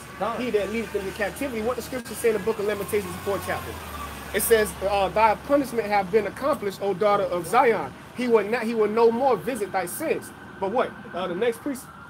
The next precept, what? It says he will visit he will uncover the wickedness and visit thy sins, O daughter of Edom, man. And who would that be? I.e. America, which is what? Babylon the Great, or also known as the daughter of Babylon, man. You know? So that's all I want to say through the spirit. That's on the back of what his brother was saying, how Esau be quick to say, oh, I didn't have any slaves, or my people didn't own any of your people. Well, listen to this. James 4:17. Therefore to him that knoweth to do good and doeth not, to him it is sin. So let's say, for instance, that you know somebody's going on a bank robbery, but you don't want to be a person that's going to be involved with the bank robbery. Well, guess what? If you in that car and you don't have no gun, you don't go inside that bank, guess what? You're going to become an accessory because you're around criminals. So when you come to this land and say, oh, my people didn't personally do it, my people didn't personally do it, well, guess what? You're actually inside, you're actually like in a stolen vehicle, man. You're still benefiting. You're still benefiting from it. Even though you didn't commit the act, you're still benefiting from it. So guess what? You're an accessory. That's right. No matter how you look at it. To prove that, scripture, Exodus 21:16. He that stealeth the man and selleth them, and if he found in his hands, he's still in their hands. They call that in America. In America, they call that receiving and dealing in stolen goods. You know what I'm saying? Receiving and dealing in stolen goods. Yeah, you do that shit nowadays. So-called white man to tear your ass up. So how much more the Heavenly Father? Yeah. You see what I'm saying? Like you go and you buy some shit. You know stuff. Jake know about this. Like, oh, where you get that from? You know it's hot. That's why you don't go to the store and buy it. You know you can get in trouble for that. Same with the so-called white man. He gonna be found with the Israelites in his hands. All right. I got 2 for you. Where you at? Hey, and then they say Hitler made a quote like that, man. America. Hitler made a quote. They say. Oh yeah. What he said. They stolen God's. Yo, hold on. Time out. That's actually coming true right now. Yeah. Adolf Hitler said that he was going to be the start of World War III, and he said he was going to start World War III by exposing what the brother was just saying. He was like, how the fuck America gonna tell me shit when y'all got God's stolen jewels? You got the Negroes over there. You got the real Israelites over there. And now as you see, the Lord is waking us up. And now look, according to what is that? Joel chapter 3 verse 2. I will plead with them for my people. You see what I'm saying? Hey, look, hey man, a World War III about to pop off because of what? Hey, because of the oppression of the Lord's people, man. I got something. He said, for our sake. He said, for my people, I am jealous for my people. You know? And I will plead there with there with them. You see what I'm saying? Like, yo, man, like, hey, man, you got to pay up, man. I got you. Go ahead, brother. Psalms chapter 50, verse 17. Seeing thou hatest instruction and castest my words behind thee, when thou sawest a thief, then thou contendest with him, and hast been partaker with adulterers. And being partakers. oh, I didn't sell your people, Yep. but you know these are stealers, and you still breaking bread with That's them. right. That's right. Finished. Yeah. Read that one more time. I just thought I like that. Come. Psalms chapter 50, verse 17. Seeing thou hatest instruction and castest my words behind thee. So this man breaking every law, man. You know? Okay, verse 18. When thou sawest a thief, then thou contendest with him, and has been partaker with adulterers. Thou givest thy mouth to evil, and thy tongue frameth deceit. Salaki, go ahead. Con. Yeah. Verse 20. Thou sittest and speakest against thy brother, thou slanderest thy own mother's son. These. Jacob and Esau. That's right. Yeah, That's Jacob right. and Go Esau. right back. Con. Verse 21. These things hast thou done, and I kept silence. Hey, so that's why King David says, surely thou art power that hidest thyself, man. You know? Because it's a beautiful thing for you people not to know that there is a power that exists and created you, and he's a so-called black man. But that's something that you people don't expect. Well, guess what? You're going to know that after death by pain. The scriptures tell you that in the book of Proverbs, man. All right? The Lord is getting ready to visit this place, which he already is. That's why the brother brought that out in 2 Ezra, the 9th chapter. All right? This is a time for you to be repenting, man. Get your shit right, man. But you people don't know the Lord. You people think he don't exist. You know, so that's a beautiful thing. That's why the Lord said he kept silence. You know? And for one, we're not Muslims. We're Israelites. All right? We don't speak Arabic. We speak Lashawan Kodash. All right, come, spirit. Psalms 50, verse 21. These things hast thou done, and I kept silence. Come, and this is why this man think he can just do whatever he want. Because the Lord, he like, damn, the Lord ain't whooping my ass yet. Damn, let me go to the moon. Let me go to the Mars. Let me go to Mars. Hold on, the Lord ain't. Oh shit, hold on. Let me keep these niggas in let me give Jake 623 years. You know, on some dumb shit. You know, Jake get locked up for some stupid shit, man. You know, the oppression that they put us under, all the things that they do to us, man. You got any more on that? Yeah, kind of a little bit more. It says, thou thoughtest that I was altogether such as one as thyself, but I will reprove thee and set them in order before thine eyes. Perfect word it ends. So another thing is to look at that. You know, there's a difference between us and them. All right. Now, what our people, again, touching back onto what I said earlier about our people need to leave these so-called white people alone. These Edomites, separate from them. All right. You want to go ahead with that, brother? This is Sirach 12, verse 10. Never trust thy enemy, for like as iron rusted, so is his wickedness. Hey, continue on reading, because I mean, this is one massive point. Verse 11. Though he humble himself and go crouching, yet take good heed and be aware of him, and thou shalt be unto him as if thou hadst wiped a looking glass. Keep reading. And thou shalt know that his rust hath not been altogether wiped away. Set him not by thee, lest when he hath overthrown thee, he stand up in thy place. Neither let him sit at thy right hand, lest he seek to take thy seat. And thou at the last remember my words, and be pricked therewith. So basically, you know what I'm saying? It's like, look, I always say this all the damn time, like, I don't have no remorse for a motherfucker swimming in the damn tank with the killer whales, and then your ass is dead. Like, his name is a killer whale, all right? You know what I'm saying? Or a snake, or the police, man. You walking up to the police, or the courts, you know what I'm saying? You liable to go to jail by just saying your name wrong. You shouldn't have been fucking with them to begin with. You know who they are, right? Again, never trusting thy enemy, man. Because, hey, just like a damn snake, his ass gonna bite your ass. Then you can't be looking at him like he's like, oh, man, the so-called white man fucked me over. Or, I can't believe he did this. I can't believe it. No, you should be able to believe he did that, all right? I can't believe he did anything righteous. Everything that he's doing is built to put you up under his feet, man, to keep you low. No, even if I might add, think about all them Israelite groups out there that claim to be that they you know, with YAHAWASHI, but they got 501c3 charters, man. The Lord said, never trust thy enemy. So you think that Esau gonna befriend you, and that day when they roll on us, they gonna roll on everybody, man. It don't even matter. Because you had high priests during the time YAHAWASHI was on the scene, that was on the scene that basically was under the Roman rulership. But what happened in 70 AD? They get It was another precept on that. No, I was just saying, it's all set up for the mark of the beast. You know how our people don't know nothing but to go to his oppressor. So when all hell breaks loose, they see Esau as the only way out. You know, Brother Bow, not to trust your enemy.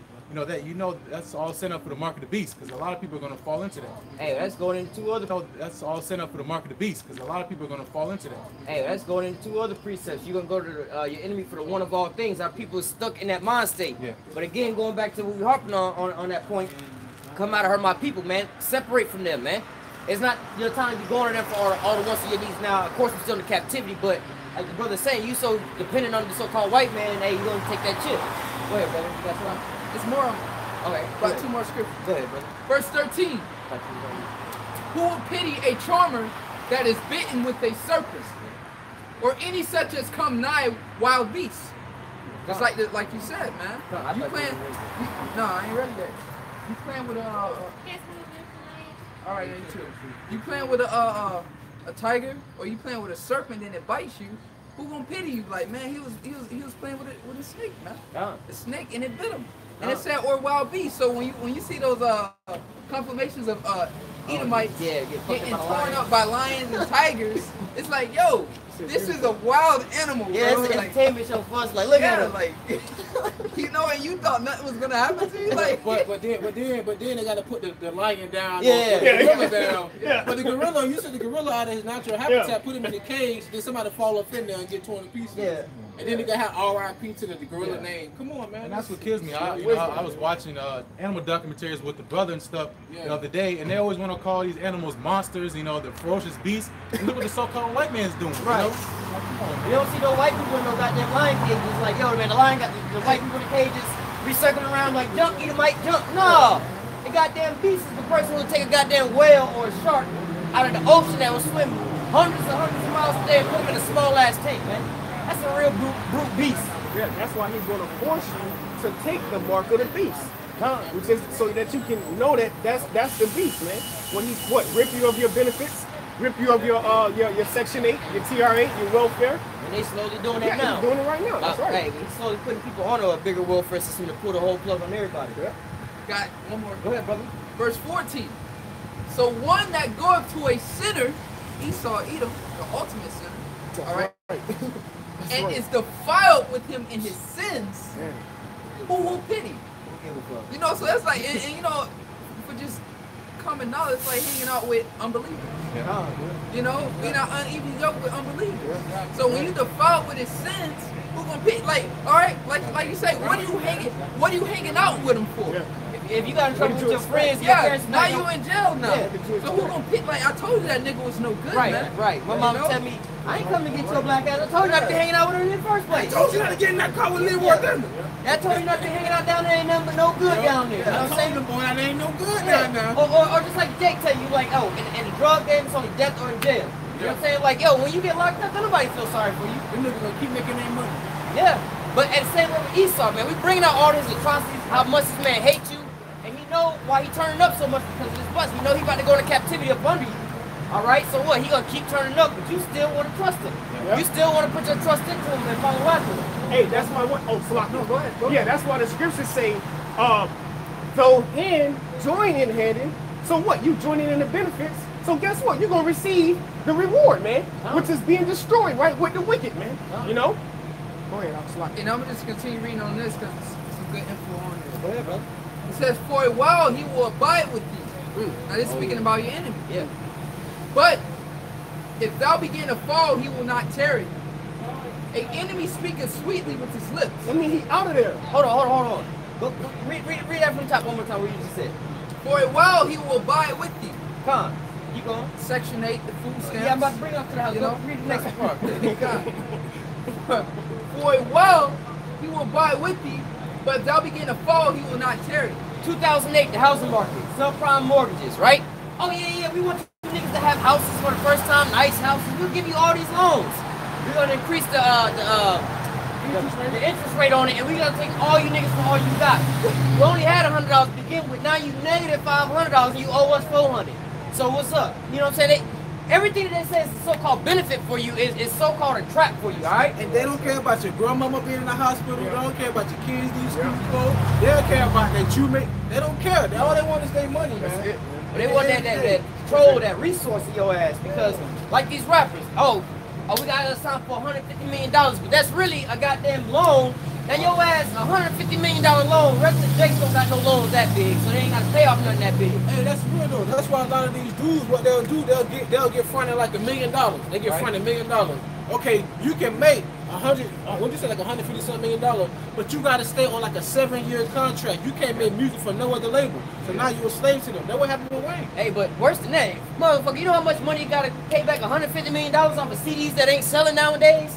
You got to pay back all $150 million before you make $1. Digital download. Everything digital download. And so what? You thinking that he out there to help you out? Oh, I got $150 million in my bank account. Yeah, he'll let you go spend it all on everything because it's debt.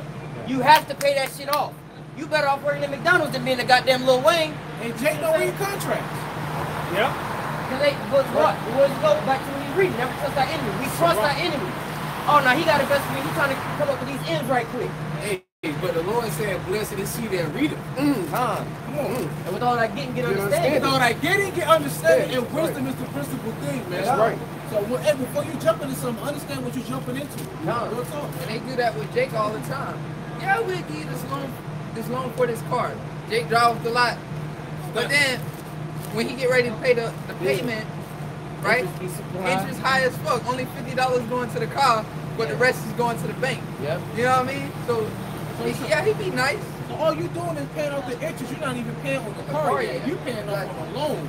But Jake Ryan, they just start putting overtime in for fighting a lot. So now he done got him done enslaved him for like 5 years. You know what I mean? Like a blood pact down there. And he know Jake gonna default on the loan. So he just gonna come and get that shit and put it back and for the next thing. Read that last person you had one more time. That's the same thing. Huh. For a while he will abide with thee. For a while he will abide with thee. But if thou begin to fall, he will not tarry. So he only got in mind, he's just waiting on your downfall. Yeah. It's more. But verse 16. An enemy speaketh sweetly with his lips, but in his heart he imagined how to throw thee into a pit. Words are smoother than butter. Yep. All right, same thing, man. When you see so-called white people, man, they're not coming over to you like, oh, you fucking niggers. We want to hang you niggers. We want to kill you niggers. We want all your babies to die niggers. They're not telling you no shit like that, but their policies is dictating that. Oh, we believe in pro-choice where you can go have an abortion. All right, we believe in this and that. And they basically saying they want you niggas to kill your babies. All right, it's the same thing, but they're not coming out with we'll tell you straight out how we feel about you, but they're gonna hide behind their little, they deceitful tongue, man. That's why they're the damn devil. Yep, that's right. Yep.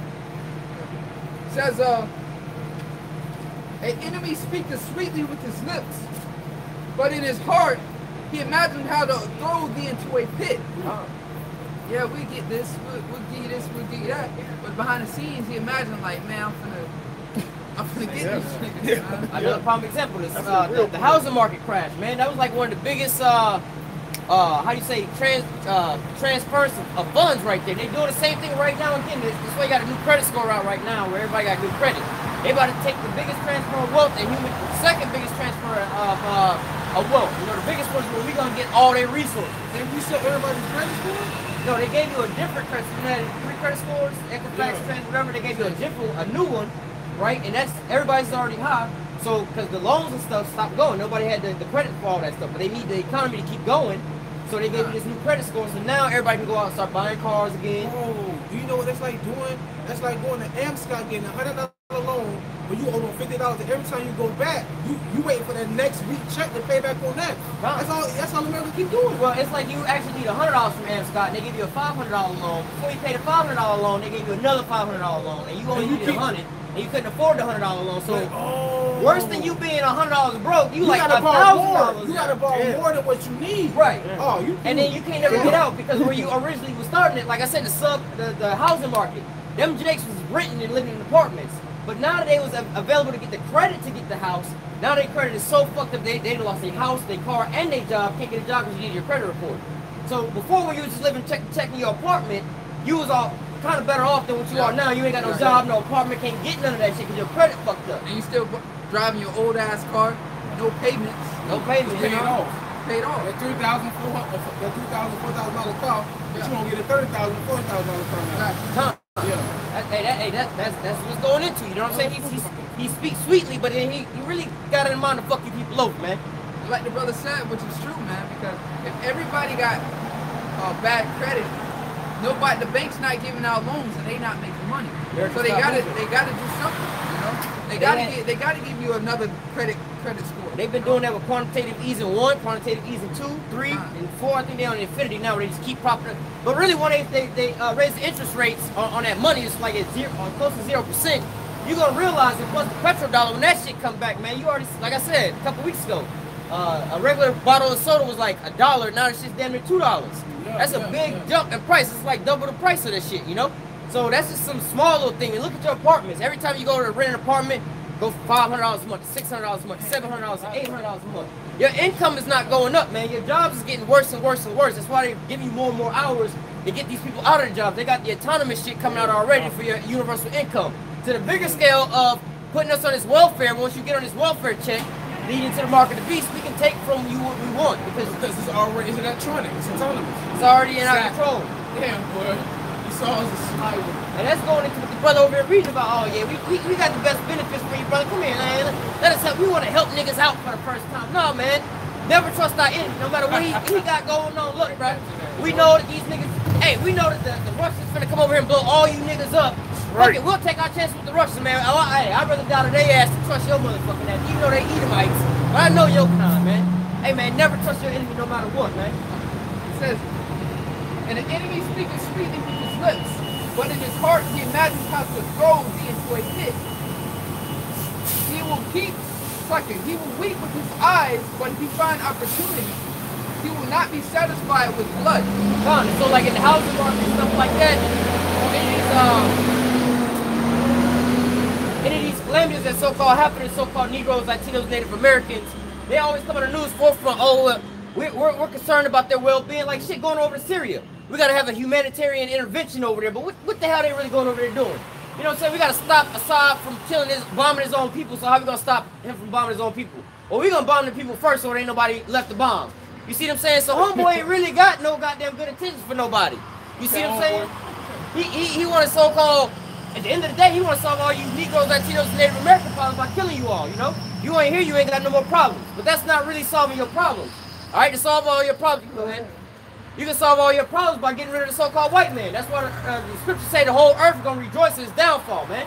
He the main problem. He the cancer the whole earth, man. Hey, what the scriptures say in the book of Isaiah 14, how has the oppressor city ceased? Gone. You know, go to city cease. Right, oppressor city. Gone. Also, how's the hammer of the earth broken asunder? That's right, because all you do is go around smashing up every goddamn thing, man. And also think about that hammer as being the gavel. Like they trying to put sanctions, they trying to basically govern the whole world. Wow, correct. You got any more on that, bro? It says, if adversity come upon thee, thou shalt find him there first. So that analogy we like to use, they start the fire, they come put it out, and then they come, oh, we here to save you, but they the ones that started the fire in the first place.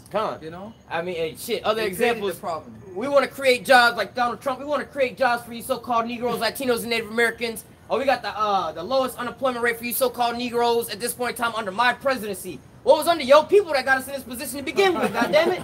You know what I'm saying? We had our own spot and our own place for y'all ass brought us over here and put us into subjection.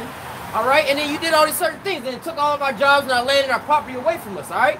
If it wasn't for you, we wouldn't be in these. Well, if it wasn't for us spiritually, we wouldn't be in this position. But it was by your hands that we got into this place now. So how can you try to apologize? Oh, we feel bad that you living in the ghettos. We want to go over there and rebuild the ghettos and stuff. No, motherfucker, you the ones who built that as a housing project to see what will happen when you put a bunch of dogs in the damn cage and you starve them out and you throw one piece of meat in there. All right, that's what your project is. When you get at school, you got a project or an experiment. That's what it is. The housing projects. All right. And you know, same thing with all these diseases and stuff. Yeah. Experiment. Like you said, if adversity come upon thee, thou shalt find him there first. You go to the doctor, oh, I'm sick and this and that, but he already knows. Because he the one gave you the shit. Yeah. You know?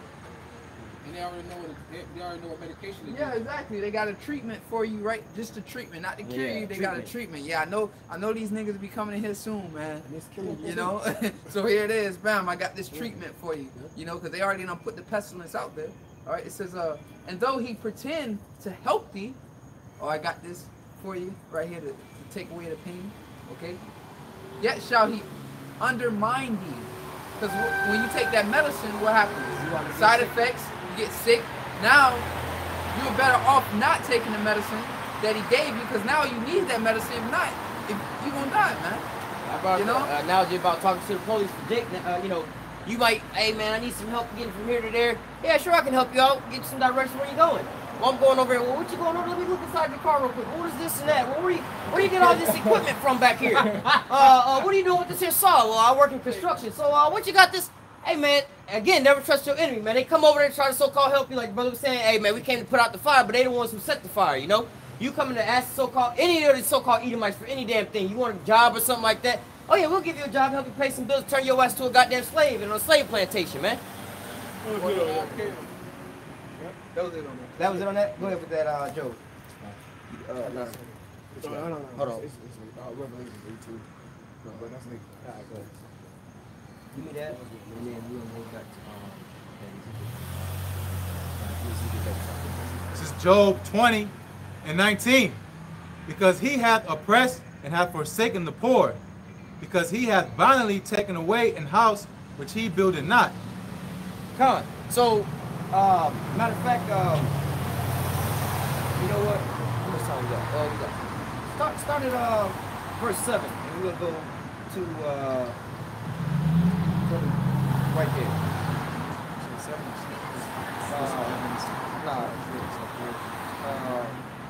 Matter of fact, hold on. We could start at 4, but for time's sake. Matter of fact, go to 15. I'm down. This is Job 20 and 15. Job 20 and 15. He hath swallowed down riches, and he shall vomit them up again. The Most High shall cast them out of his belly. Going back to him coveting, he desires something unto his own household. You know, he wants something that belongs to somebody else. So, hey man, homeboy is swallowing down the riches of what? All the resources of the planet Earth, going back to his blessing. He gonna have the blessings or the fatness of the heavens of the earth, all right? Continue on. He shall suck the poison of asps. The viper's tongue shall slay him.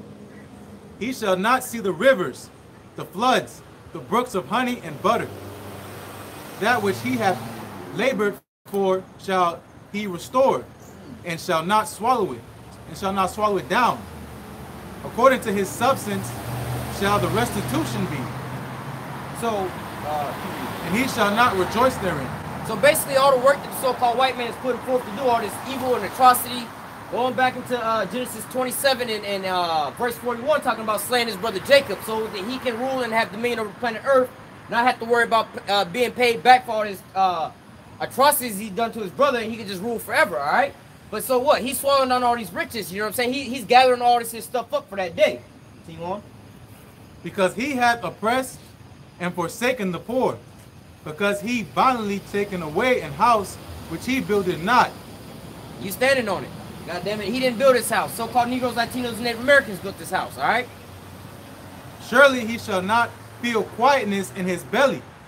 He shall not save of that which he desired. So that's like when, you know, when you, this is why I don't like to drink a lot. You know what I'm saying? You be drinking, and you get to that, you party, and all of a sudden you get that, oh shit, the stomach start moving, and you get that quiet look, and you know you about to start throwing up.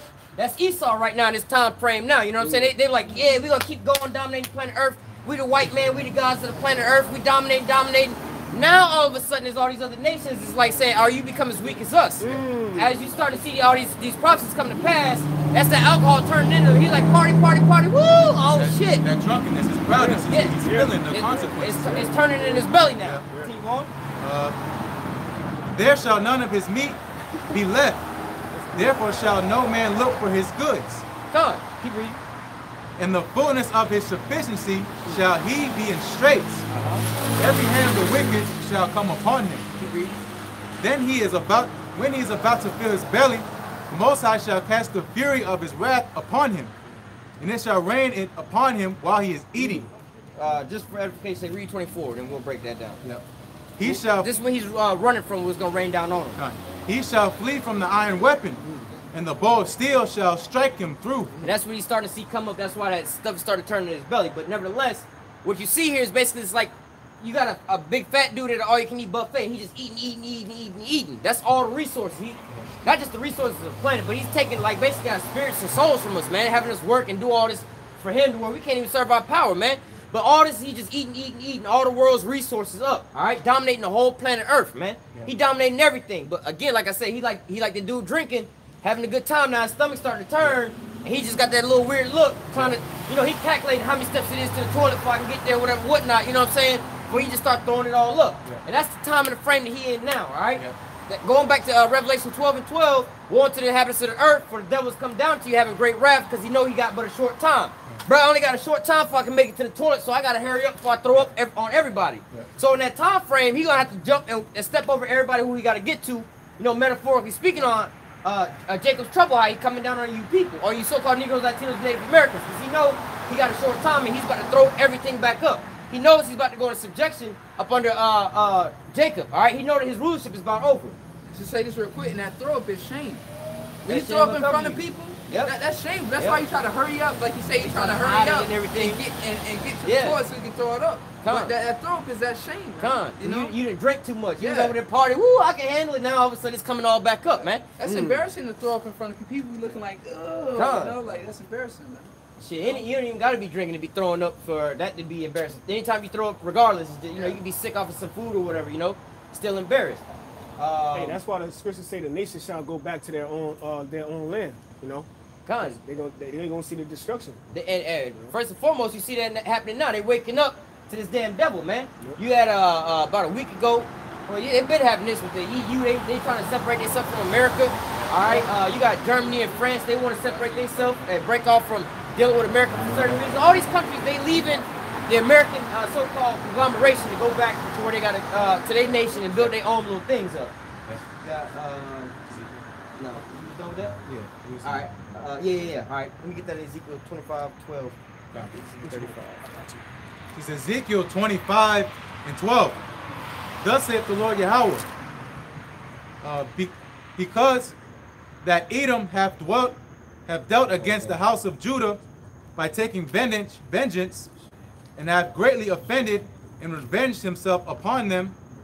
Therefore, thus saith the Lord Yahawah. God. So we read earlier about how it's a righteous thing to pay them back that give you that oppress you, more or less to say, right?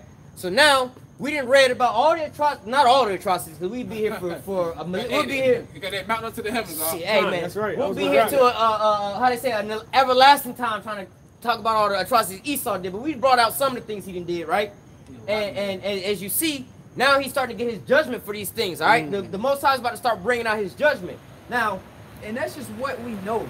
That's what's being documented. What was written down, what we was told. And how we know it. You know, he can say things like, you know, there was 99 million so-called Negroes that died in the Middle Passages. It could have been 500 million. We never know. That's the numbers he told us.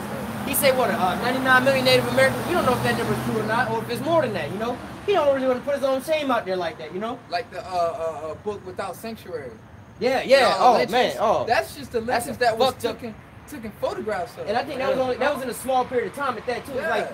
It was just a small window of time. It's not even like, you know, the whole thing, you know? But now what we're getting into, right? Now I was looking at something, we was going to speak on this kind of last week. I was thinking about this again. The fear of the so-called white man, all right? When they go into these documentaries and things like that, they break down psychologically what the fear of the so-called white man is. It comes down to two things, all right? The fear of losing his guns and the fear of losing his freedom. We talked about earlier how freedom ain't the same as our freedom, all right? His freedom is the freedom to dominate the whole planet Earth, all right? And him losing his sword or his gun is like his blessing. All right, he know that that's coming. That sword is how he gonna live throughout the whole earth. So that's his freedom. That's right. It's his damn sword. That's right. So it all boils down to he's afraid of what? These prophecies coming to pass. All right, Jacob, Esau is the end of the world, and Jacob's the beginning of it that follow it. Once that happened, he gonna have the earth is not gonna no longer be given into the hand of the wicked. All right, he's not gonna have that dominion. I hope this Edomite get his judgment, man. Damn. you see, that's some bullshit. Nobody blew their horn, and nobody blew their horn or nothing, man. Hey, they're not in trouble like the rest of us are. You know, if that was Jake out there in the street, he probably would have got the horn blown on him, if not ran over. And they would have told him it was his fault. But nevertheless, you're starting to see the two things that the so-called white man fears is actually starting to come to pass. All right? You might think, oh, he afraid of you so-called Negroes, Latinos, Native Americans, but when you go back to what his strength is right now, it's the two things. It's the prophecy. The prophecy, he's going to have the dominion over the earth at this point in time until YAHAWASHI come and take the crowns off his head. And his sword, he's going to live by his sword, all right? So as long as he got them two, he's still on top. But he sees now these prophecies coming to pass. Like we was reading in 2nd Ezra, when you start seeing all these things, all right, then you're going to know that the time that the Most High spoke about is at hand, all right? This is the so-called white man's fear coming to pass, all right? First and foremost, seeing us out here prophesying all this because it's showing them signs of what's going on, all right? Continue on. Ezekiel 25:13. Therefore, thus saith the Lord Yahweh, I will also stretch out my hand upon Edom, and will cut off man and beast from it, and I will make it desolate from Teman, and they of Dedan shall fall by the sword. And I will lay my vengeance upon Edom by the hands of my people Israel, and they shall do in Edom according to mine anger, and according to my fury, and they shall know my vengeance, saith the Lord Yahweh. So he said, hey, look, I'm going to lay my vengeance onto the Edomites, so-called white man, by the hands of my people, the so-called Negroes, Latinos, and Native Americans, all right? And hey, think about that caravan that's coming up here, all right? Think about all these cartels and all these different things, these jakes are being oppressed. All right, here in America, you got, what, 42 million so-called black people up here in America. But that's a big-ass army. When you think China got a 2 million man army, you got 42 million of us that got one thing in common. We all being oppressed by the so-called white man. That's right. So, again, when he loses his sword and his dominion, he know he ain't got nothing that's like us. No matter how strong we are, what abilities we got, if we ain't got YAHAWASHI on our side, you see what the fuck happened. We got this base man came and took over us, and it's not because of his might or his power, it's because of the prophecies that took place. All right, we lost our special power, calling on YAHAWASHI having a hedge over us. He's fearing losing his power. All right, they tell you the documentaries, it's his guns and his freedom. And again, his freedom ain't being oppressed by. He don't want to be. He's not being oppressed by nobody. So he want to keep dominating planet Earth with his damn sword, according to Revelation. What is it? 6 and 4. You was reading earlier. 6 and 4. About not the sword. Yeah, the sword. Yeah, about his sword. He was given his sword, and by that sword, in verse 8, thou shalt live. All right. Michael, you got something? I just want to say this too, because like you said, by the hand of Jake. All right, because as we was coming up here, what we've seen Elder Zahar do that video with the earthquake. I don't know if you saw it, but he said what, and immediately they were freed. The prisons, like the prison doors, opened up after the earthquake hit, and you know the prisoners who were their bonds was loose. Now who populate the prison systems? Shit, I was looking. I got the resource, but I was gonna get on that too. Jake.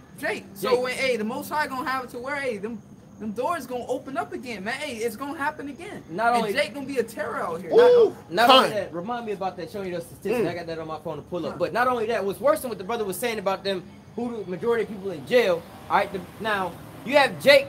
You have a lot of Jake that's in jail, but then you also have a bigger amount of Jake that has been to jail and that's out of jail and that's on a path more or less. They think that they're gonna go back to jail or they can't get a job. So even though they're not in jail, they might as well be in jail because they ain't got none of the benefits of not being in jail. They call it institutionalized.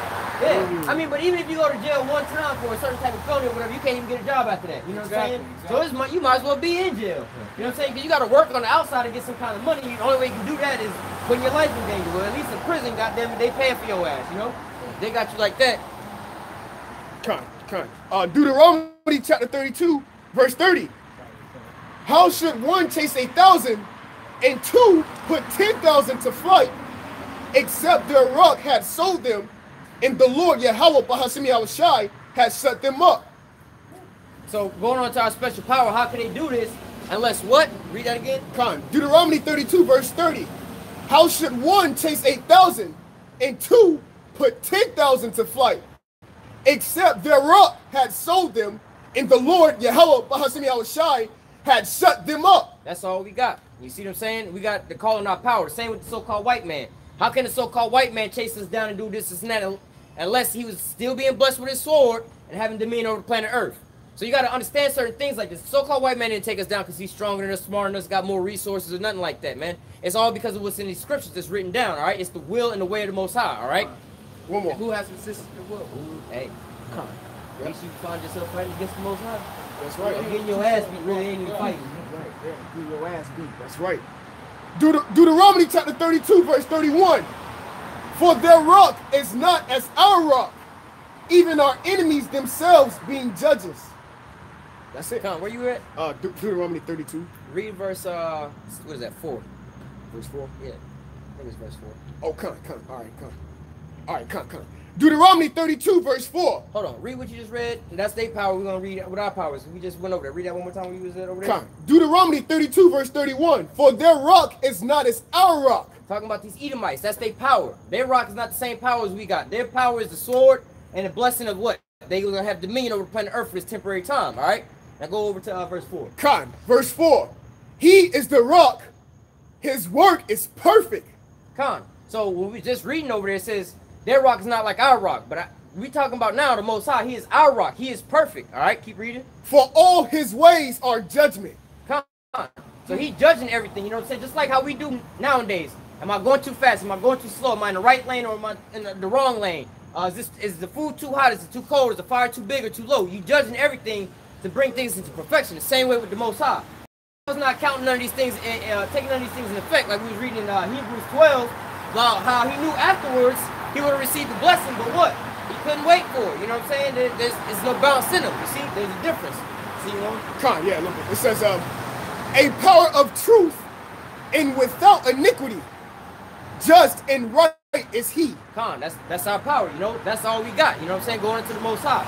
We don't, and our weapons of warfare are not carnal, like Esau's is. His weapons is the sword, which is being brought up out of his hand. That's why the Lord said, our words are fire and these people are wood. Con. That's right. Yep, that's That it. was Yeah, look at that Ezekiel. All right, come. All right, this is Ezekiel. Ezekiel chapter 35, verse 1. Moreover, the word of the Lord, YAHAWASHI, came unto me, saying, Son of man, set thy face against Mount Seir, and prophesy against it, and say unto it, Thus saith YAHAWASHI, Behold, O Mount Seir, I am against thee, and I will stretch out my hand against thee, and I will make thee most desolate. So when they say God bless America, the Lord just said I am against you. So if Yahweh say he's against you, they got Satan on their side. So that's basically what they're giving their power to. That's what I said.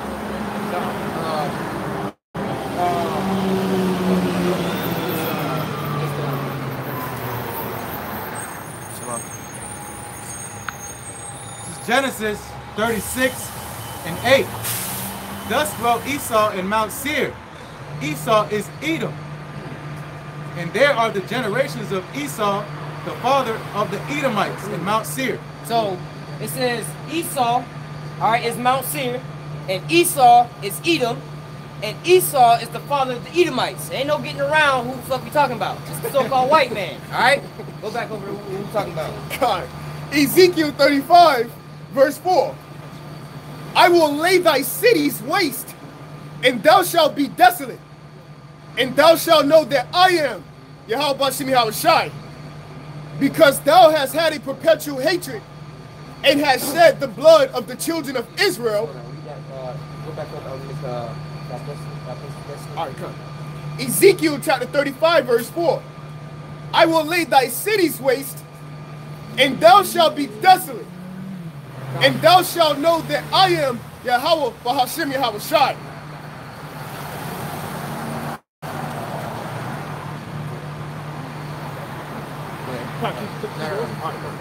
Malachi 1 and 4. Whereas Edom saith, we are impoverished, but we will return and build the desolate places.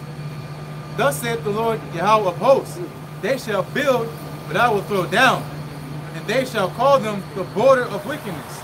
Further point now with the so-called white man. And the people against whom the Lord Yahweh have indignation forever. Righteous judgment, man. Now go back on to what he was reading. So he said he was gonna build, but he's gonna throw down. All right, go back to the lady in city's waste. Cut. Ezekiel 35, verse 4.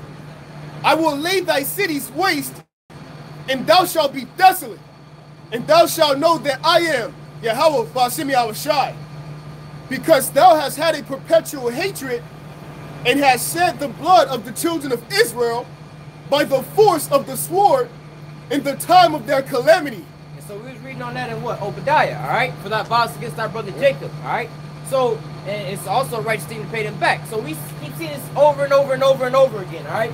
As it started to become clear to your mind what the so-called white man is fearing. He didn't have fun on his little ride on his little, he on a motorcycle, right? He having as much fun as he can, going as fast as he can. But now he realizing there's a wall coming up, and he ain't figuring out how to use the brakes yet. All right, so that's what we're coming into in society right now. He's starting to realize it ain't as good as it's gonna be. But what, you done took it this far now, you gotta go ahead and finish the job now, man. You gotta go ahead and pay for all those things now. He's starting to see these things come to pass, and so now this is when he's starting to fear, oh man, we about to have this, we about to have that. So now, you know what, we need AI technology, man. We need spacecraft and stuff like that to go into outer space, because we know that these prophecies is coming to pass. We know that we got to sit here and fight it out for them. And we know it might not end well for us, because the prophecy already said, we believe the prophecies because that's why we're ruling now. But the prophecy also say that we're going to wind up going down up under our brothers. We don't want that to happen, all right? Hey, if I may add, the scripture say in the book of Psalms, he that sitteth in the heavens shall laugh, for the Most High shall have them in derision. And then we reading right now how he have shed the blood of the children of Israel. Well, wait a minute. The scriptures tell you in the book of Numbers that the land cannot be cleansed unless it be cleansed by the blood of him that sheddeth it, man. All right? So this man has to pay for everything that he has done unto the nation of Israel, man. Thus saith the scriptures. Ezekiel 35, verse 6. Therefore, Ezekiel 35, verse 6. Therefore, as I live, saith the Lord YAHWAH, I will prepare thee unto blood, and blood shall pursue thee. Since thou hast not hated blood, even blood shall pursue thee. Hey, and that's why the scriptures tell you in the book of Job that terror shall make him afraid on every side, man. All right? Because YAHWAH is not going to only gather the nations together, but also here in his backyard, everybody is going to be coming up against this man. Not only that, but then he got to deal with the angels, which is the so-called UFOs, the terrorists of the Lord. All right? Not only that, but then he got to deal with the man of the Lord. And not only that, he got to deal with YAHWAH himself, man. All right? So you damn right terrorists is making him afraid on every side. And what we read in Ezekiel 25, he said, I will lay vengeance on Edom by the hands of my people. He gonna do it with his fury and his wrath. So, hey man, put yourself in them shoes right there. After doing all this stuff that you did, and now you gotta face the Most High face to face with the chariots and all this here stuff. That's right. Hey man, and you see how the Most High is blessing these Edomites with their technology right now. You know, to heighten up all their shit to get them the best of the best. That's just showing you how bad their destruction gonna be. Like you said, the Most High giving them all this technology and military games so that when we do come against Esau, we can at least have some fun. That's right. Yeah, because bro, the Lord said, according to his heart. So, hey, so with the bodies we have, we will be able to do it. So you don't need a new Bible.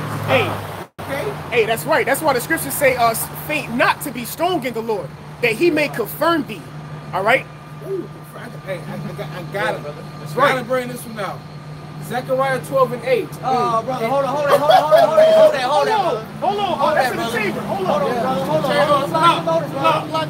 on. Forgive me. Finish that, That's brother. getting hot right now. Hey, but hey, Spiritually. Go ahead. you gonna bring a precept, and then that's where that precept gonna fall in there. Hey, when y'all take off, I'm right behind you. Wait. This that Revelation 14 coming into effect. They got that new song that nobody knows. I was just thinking Your that. brother just said something, and it's already lined up. Right. That shit popping, man. I like the way that sounds. That's beautiful. All right, come. Ezekiel 35, verse 6. Therefore, as I live, saith YAHWAH, I will prepare thee unto blood, and blood shall pursue thee. Since thou hast not hated blood, even blood shall pursue thee. Thus will I make Mount Seir most desolate, and cut off from it him that passeth out, and him that returneth. And I will fill his mountains with his slain men, in thy hills and in thy valleys, and in all thy rivers shall they fall that are slain with the sword. Hey, so it's gonna be a great slaughter.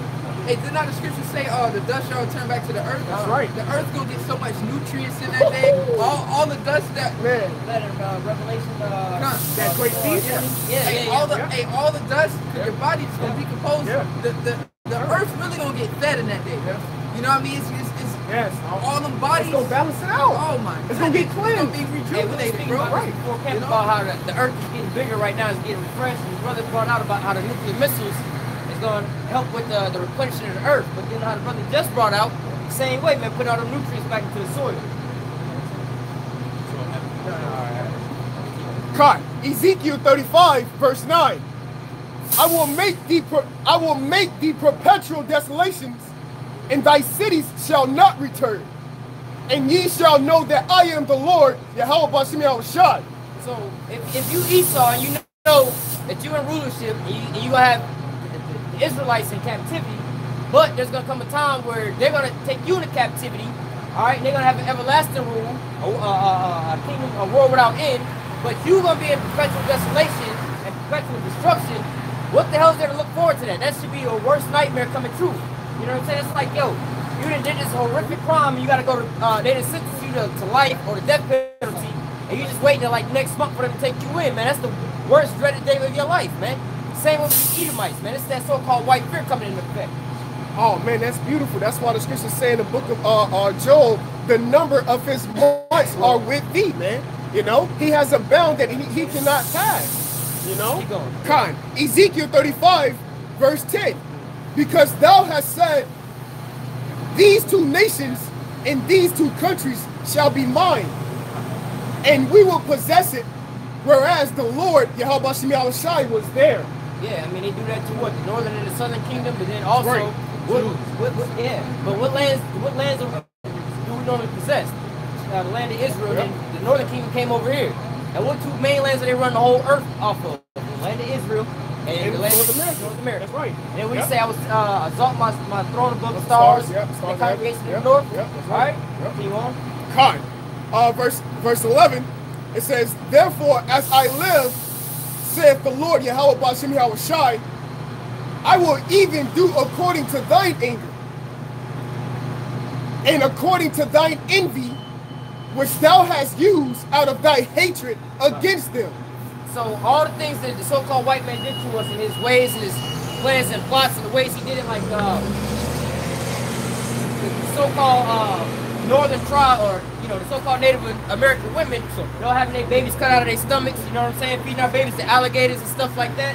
Hey man, all this how do I say, the atrocities that was done to us from Esau's wicked ass mind, the Most High's gonna put it on us to do it to them. That's why he say meditate terror upon them. All right, it's not gonna be just an average thing. Oh, when we catch these Edomites, we're gonna choke them out till they die. Nah, man. The Most High say, look, man, just like how y'all did to us, y'all got, how do I say, creative with killing Jake. You know what I'm saying? Y'all had all kinds of different things, like the Willie Lynch letter, talking about splitting a male Jake in half by putting 2 horses to his legs and setting the fire between them. Yeah. That's kind of creative. You know what I'm saying? But what? We the sons of the creator. You know what I'm saying? We 1,000 times more creative than that. You know what I'm saying? The form of all things. The form of all things. I'm gonna have the new Olympics. You know what I'm saying? Lord willing, I'm in that time. I'm gonna have the Olympics for the Edomites. They're gonna be goddamn scuba diving in volcanoes and shit. You know what I'm saying? Look, they're gonna be looking for ice at the bottom of volcanoes. You see what I'm saying? Hey. So nobody gonna win, huh? No, hey, they gonna have an unlimited life. They gonna just sit there. It's gonna be for my enjoyment. Everybody, hey, they ain't getting a gold, silver, or bronze. They getting ribbons in your kingdom. Like that, he might almost made it. Fucking put some more lava on his ass. Oh, man, what you think? Hey, but hey, read that one more time. Read that one more time, though. That's right. Con. Ezekiel 35. This is a reality of it. Like I said, man, we can't think about what we want to do on our own level. Scripture say meditate terror on them, but it's not even on our own level, man, because we ain't even seen. We don't even know the half part of what Esau's really doing to us, man. Like, we find out about the smallpox and the Native Americans' blankets and stuff like that, man. Giving syphilis to the so-called Negro man out here, man. Yep. Feeding us with all kinds of different shit that you got going on, man. All these different things. A lot of people don't even know about these types of things, man. So we're going to be meditating some real terror on their ass, all right? All right. Keep reading. Con. Ezekiel 35, verse 11. Therefore, as I live, saith the Lord, YAHAWASHI, I will even do according to thine anger and according to thy envy, which thou hast used out of the hatred against them, and I will make myself known amongst them when I have judged thee. And thou shalt... Can you hear that last part one more time? Con. And I will make myself known amongst them when I have judged thee. Hey, Salaki, it was one right before. Con. And according to thine envy, which thou hast used out of thy hatred against them, and I will make myself known amongst them when I have judged thee. And he said the hatred that they had against us, the Lord said he gonna use that same hatred. But Esau had a perpetual hatred. But did not the Lord say, do unto them double? That's right. I just want to say that real quick. Spirit. That's all I want to Hey, say. and then speaking of perpetual hatred, you know, and that's I think Obadiah 10. But in this same chapter, he say, I'm gonna have go to verse 5 right quick. Con. Ezekiel 35 verse 5. Because thou hast had a perpetual hatred and hast shed the blood of the children of Israel by the force of the sword in the time of their calamity, in the time that their iniquity had an end. So I mean, that's the same thing, man. Like the brother said, man, we have to reward them double, man. It's gonna be not to say everlasting, it's gonna be for a long time, but nevertheless, and then they're gonna get exterminated. But nevertheless, man, we're gonna pay them back for everything they did. You got something about it? Yeah, I got one right here. Amos chapter 1, verse 11. Thus saith the Lord, for 3 transgressions of Edom, and for 4, I will not turn away the punishment thereof, because he did pursue his brother with the sword, and did cast off all pity, and his anger did tear perpetually, and he kept his wrath forever. Hey, that's what he gotta want. That's the bill he gotta want to pay, man. He don't want him going out to the restaurant and ordering all this $100 meals. Yep. Now it's time to pay for it. He done ate it all down, had a good time, make selfies of it, posted it and everything. Hey, to make it so bad, he maxed out his black card. His black card. He maxed out his black card. There's no limit. He maxed that bitch out. Ezekiel 35 verse 12. And thou shalt know that I am the Lord, YAHAWASHI, and that I have heard all the blasphemies which thou hast spoken against the mountains of Israel, saying, they are laid desolate. They are given us to consume. So look, the most I heard about all your little bullshit, you talking about some, look, man, these are our niggas. These are our slaves. We're going to do with them what we please to do. If we want to get them syphilis and smallpox, we can do that. If we want to put them in the projects, we can do that. You can't tell us how to treat these people because these are our niggas. These are our possessions. We're going to rule over them as if we their God. That's why Esau said, look, I said he said in his own heart he should be like the Most High, and he said in the congregation of the north. Yeah, the stars of Israel, basically. You know what I'm saying? He's trying to be like the Most High. All right? Continue on. Verse 13. Thus with your mouth ye have boasted against me, and have multiplied your words against me. I have heard them. Thus saith the Lord, YAHAWASHI, when the whole earth rejoiceth, I will make thee desolate. Woe unto them happens to the what does it say? Rejoice. Revelations 2. I was just thinking about go that. ahead. That's beautiful. Ezekiel 35 verse 15. As thou didst rejoice at the inhabitants of the house of Israel, because it was desolate, so will I do unto thee. When they say race it, you know what I'm saying? They was rejoicing at their downfall. They still rejoicing to the same day, you know? So it's not a bad thing that we rejoice for their downfall. Finish that off? Oh, Yeah, the Archetypus. Yeah. And Gates of No Return. Shit, they got multiple of them things. You talking about off of the west coast of Africa? They got multiple ones out there. That's gonna touch me when I That shit's still sad when I look at it to this day. I know, bro. Go ahead, brother. Thou shalt be desolate, O Mount Seir, and all Idumea, even all of it. And they shall know that I am the Lord, YAHAWASHI. So that's the ending. Jump over to verse 36, 35, 36. No, 36. 36 and 6. Right here. 5. Ezekiel 36 verse 5. Therefore thus saith the Lord, YAHAWASHI, surely in the fire of my jealousy have I spoken against the residue of the heathen, and against all Idumea, which have appointed my land into their possession. Talking about the so-called white man. He, like we were just reading, talking about something. He was going. I've heard that blasphemies which thou spoken against me, talking about, you know, these two lands and these two kingdoms. You know, keep going. With the joy of all their heart, with the spiteful minds to cast it out for a prey. Prophesy therefore concerning the land of Israel, and say unto the mountains, to the hills, to the rivers, and to the valleys, thus saith YAHAWASHI, behold, I have spoken in my jealousy and in my fury, because ye have borne the shame of the heathen. Therefore, thus saith YAHAWASHI, I have lifted up my head, surely the heathen that are about you, they shall bear their shame. Verse 7.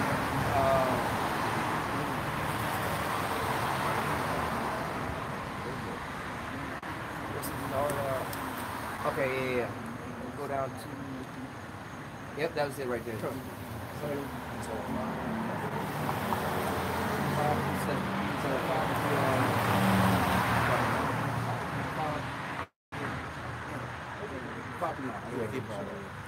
This is Job 20 and 5. That the triumphing of the wicked is short, and the joy of the hypocrite but for a moment. Though his excellency mount up to the heavens, and his head reach unto the clouds, yet he shall perish forever like his own dung. Hey, the scripture said in Ezekiel 35 that he shall make himself known amongst them. Do not the scripture say in the book of Joel that he is in the midst of Israel? You know, that we are the apple of the Lord's eye. All right. That's all I want to say through the Spirit. They which have seen him shall say, where is he? He shall fly away as a dream, and shall not be found. Yeah, he shall be chased away as a vision of the night. The eye also which saw him shall see him no more, neither shall his place any more behold him. Gone. So basically, like it says, you're gonna disappear like his own dung or like a dream, you know?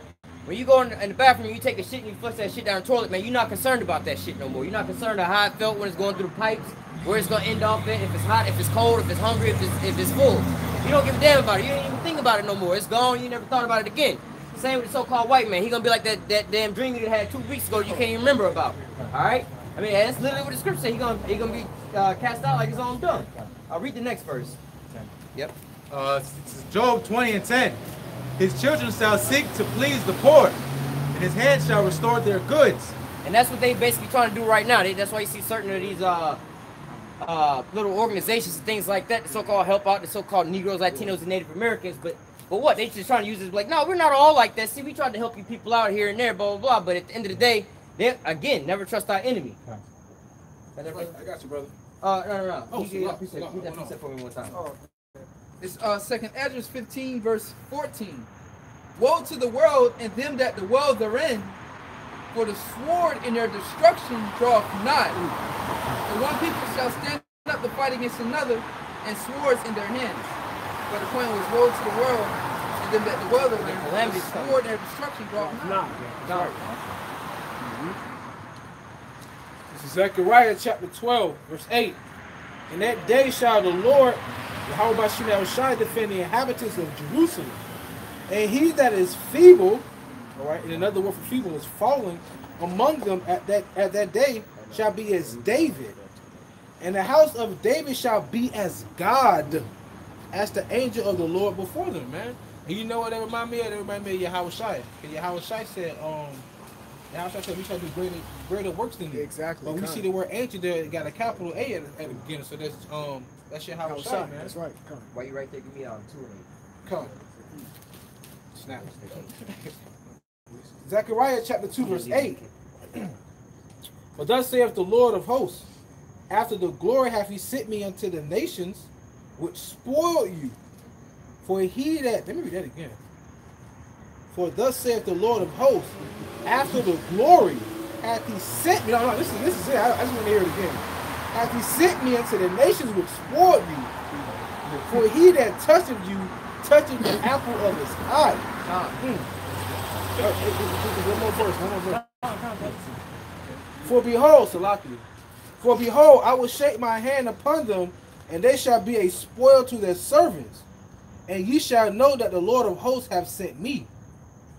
Keep going. Another verse? It's another verse. It's another verse. Or... You said 8. I saw that 8. Eight. Keep going. Nah, well, give me 10. Go back from 8 to 10. That actually right was 8. Okay, so 8 to 10. sorry, read 8 through 10. Yeah. Zechariah chapter 2 verse 8. For thus saith the Lord of hosts, after the glory You have the so-called how do you say it? The so-called judgment being rolled out on Esau. All right, you being charged with this, and that. Here go your evidence. You see what I'm saying? But all in all, Esau is seeing all this coming to pass. This is the shame coming up. All right. Now we're gonna start putting some of the ice on the cake and go into how do I say his judgment. Go ahead. verse 9. For behold, I will shake my hand upon them, and they shall be a spoil to their servants. Ooh. That means the oldest shall serve the younger. Going back to We that serving blessing. them right now, right? Right. What the scripture say? What the scripture say? I have seen servants upon horses and princes. Yep. Right. Right? God. And ye shall know that the Lord of hosts have sent me. Sing and rejoice, O daughter of Zion. For lo, I come and I will dwell in the midst of thee, saith the Lord. So we're at a time frame now where our people need to be rejoicing. All right. We're at the time of the so-called white man's fears coming to pass. Again, harping on that as a point. His freedom and his sword. All right. The freedom and his sword is keeping him in position to where he's still ruling over the planet Earth and ruling with his sword. But at the time when YAHAWASHI come and take them crowns up off his head, all right, he also gonna take that sword out of his hand, all right, and then all these other prophecies gonna take place, all right. The blessings that's coming on to Jacob, having that dominion and rulership, all right, and then Esau going into captivity. We read in 2nd Ezra how Esau is the end of the world and Jacob's the beginning of it that follows, all right. Unless you had something lined up. No, go ahead. Just Isaiah 14, because you said his the sword being taken from him. He who smote. Go ahead, brother. Matter of fact, no, we're gonna get a little more on this. Give me that, then give me I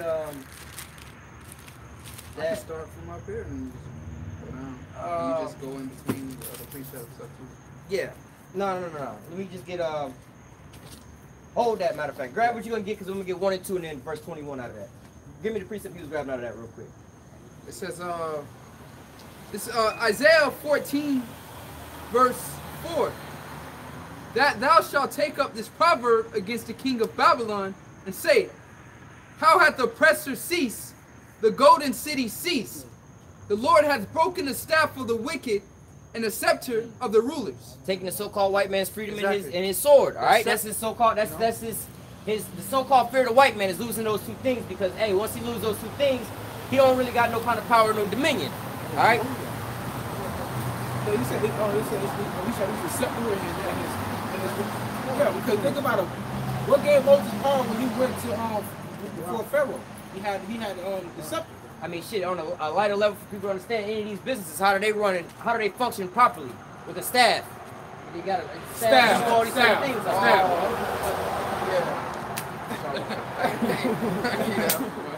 Hey, that's their power, they staff.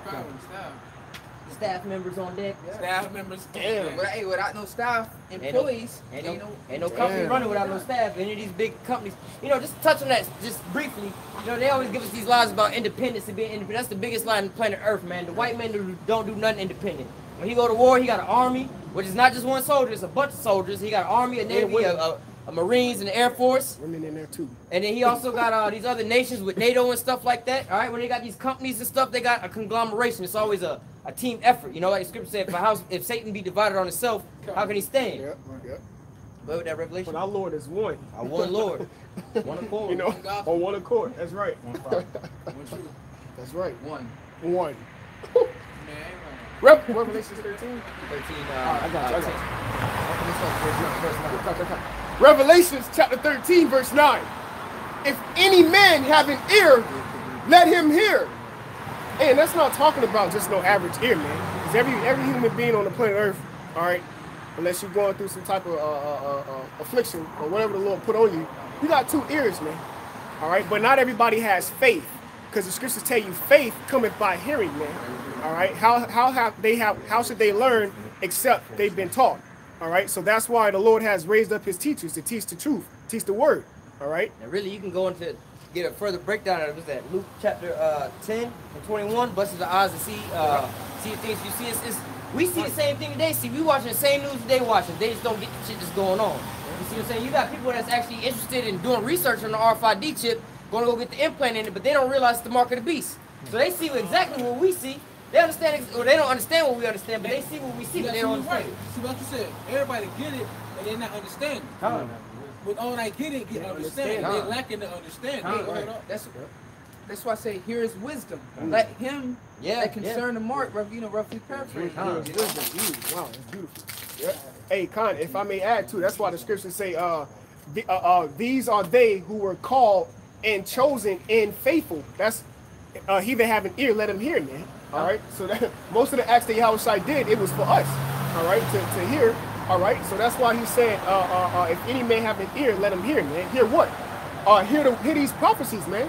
All right. Okay. Say, hear my voice, they do follow. That's right, man. That's right. Revelations 13, verse 10. He that leadeth into captivity shall go into captivity. Con, real quick, hey brother, you want that Isaiah 14? Give me Isaiah 14, what is that, 1 and 2? Isaiah 1 and 2? Isaiah 14, verse 1. For the Lord will have mercy on Jacob, and will yet choose Israel, and set them in their own land, and the stranger shall be joined with them, and they shall cleave to the house of Jacob. Con. So, talking about, we'll read the next verse? Verse 3. Oh, you got it, verse 2. So talking about, yeah, you're right. That was just, that was one whole verse. Yeah. It just switched it up because it changed the page. All right. So I got to read verse 2. It says, and the people shall take them and bring them to their place, and the house of Israel shall possess them in the land of the Lord for servants and handmaids. And they shall take them captives, whose captives they were. So they should take them captives, whose captives they were. Read that again, brother. God, Revelations 13, verse 10. He that leadeth into captivity shall go into captivity. So, so-called white man, all right, well, sometimes say we'll just, roughly paraphrase it, Joel 3 and 6, right? Talking about, you sold Judah into the Grecians, all right? So the Edomites wanted to take us into captivity, all right? Scripture here say that he that leads into captivity shall go into captivity. Over there, the brother was reading, they shall take them whose possessors they were and possess them, basically, put them in captivity, all right? Keep reading on that. Con. He that leadeth into captivity shall go into captivity. He that killeth with the sword must be killed with the sword. So, nah, so what we got going on here is, read that one more time, brother. Con. Revelations 13, verse 10. He that leadeth into captivity shall go. Hang on. Just, hey, as you know, the prophecies coming to pass, Deuteronomy 30 and 7, man. It used to be that we used to go around asking for change to these Edomites. Now the Edomites coming over here asking us to make some change, man. It's a beautiful day. You know what I'm saying? But going back into that. Yeah, con. It says, that's right. He that killeth with the sword must be killed with the sword. Here is the patience in the faith of the saints. Con. So, again, what we're going into is what? The fear of the so-called white man and this judgment he got coming for him. So it said there, he that leadeth into captivity shall go into captivity. The brother brought out that we're going to take our oppressors into captivity and oppress them. All right? Then he said, he that killeth with the sword must be killed by the sword. Bring that out. Hey, Baba Kasha, if I may add, did not Isaac bless Esau with the sword? He's going too fast, brother. Sorry. Going too fast, brother. Going too fast, brother. Hey, brother. I've been learning this song for a while, bro. I know all the words now. It's a song. Hey, but wait. This is a manifestation of that Revelation 14 coming out. Again, you see how we all in the spirit on the same thing. The thing that the brother was about to start quoting is exactly the thing that the brother just is quoting is the next precept that I already had lined up based off of what this brother was already reading. So that's how you see how the spirit is just already full. We all on one accord with that same one song. All right. So you was reading about he that killed the sword must be killed with the sword. That's right. Genesis 27 and 40. And by the sword shalt thou live, and shalt serve thy brother. Now this is Esau's blessing. Isaac said, by thy sword thou shalt live. Now hear that other precept of Revelation? Revelation 6 and 4.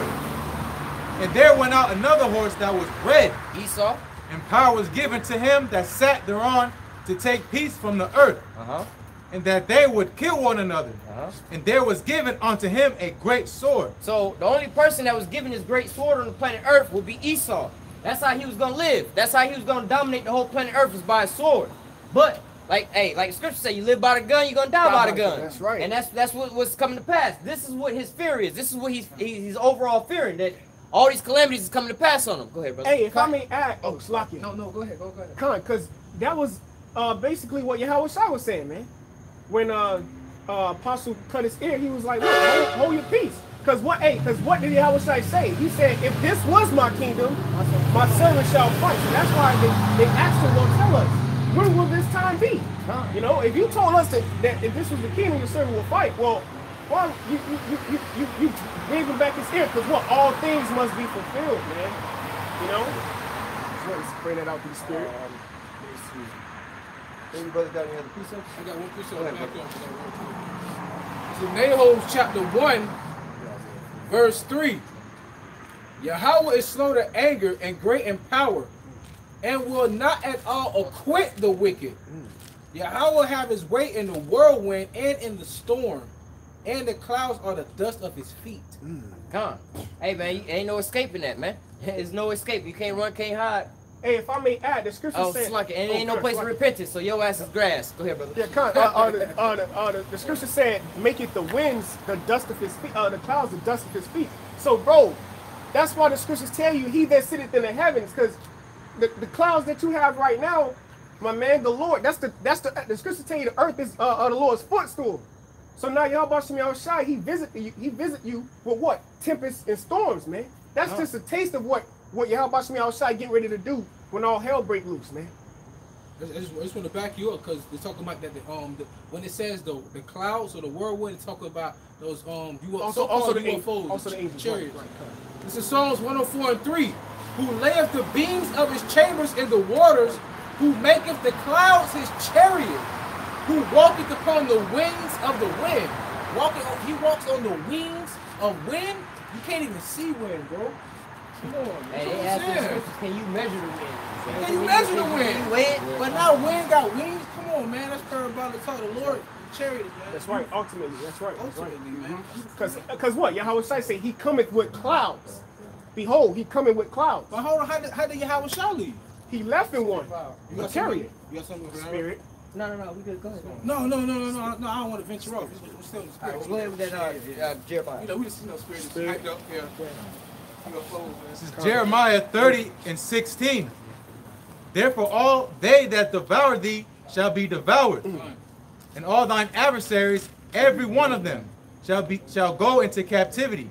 So we were just reading, hey, look, if you live by the sword, you're going to die by the sword. You take into captivity, you're going to be taken into captivity. And we also read about how we was going to take our oppressors into captivity. Now we're talking about all of our oppressors, any of those, all of our adversaries, man.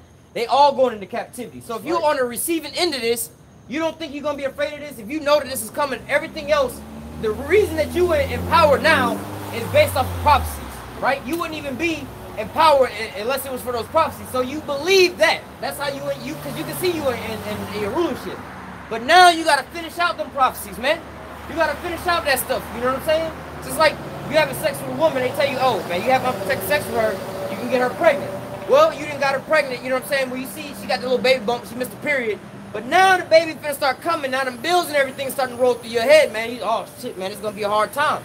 That's the times we at now. And they that spoil thee shall be spoiled, shall be a spoil. And all that prey upon thee will I give for a prey. God. So that's basically the future of not only just these heathens, but the so-called white man primarily, all right?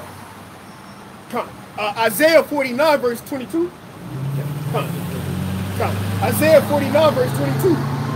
Thus saith Yahweh, YAHWASHI, behold, I will lift up my hand to the Gentiles and set up my standard to the people. Con, you see it right now. All right, that's we telling you. We telling you, look, so-called white man's a lie. He on some bullshit.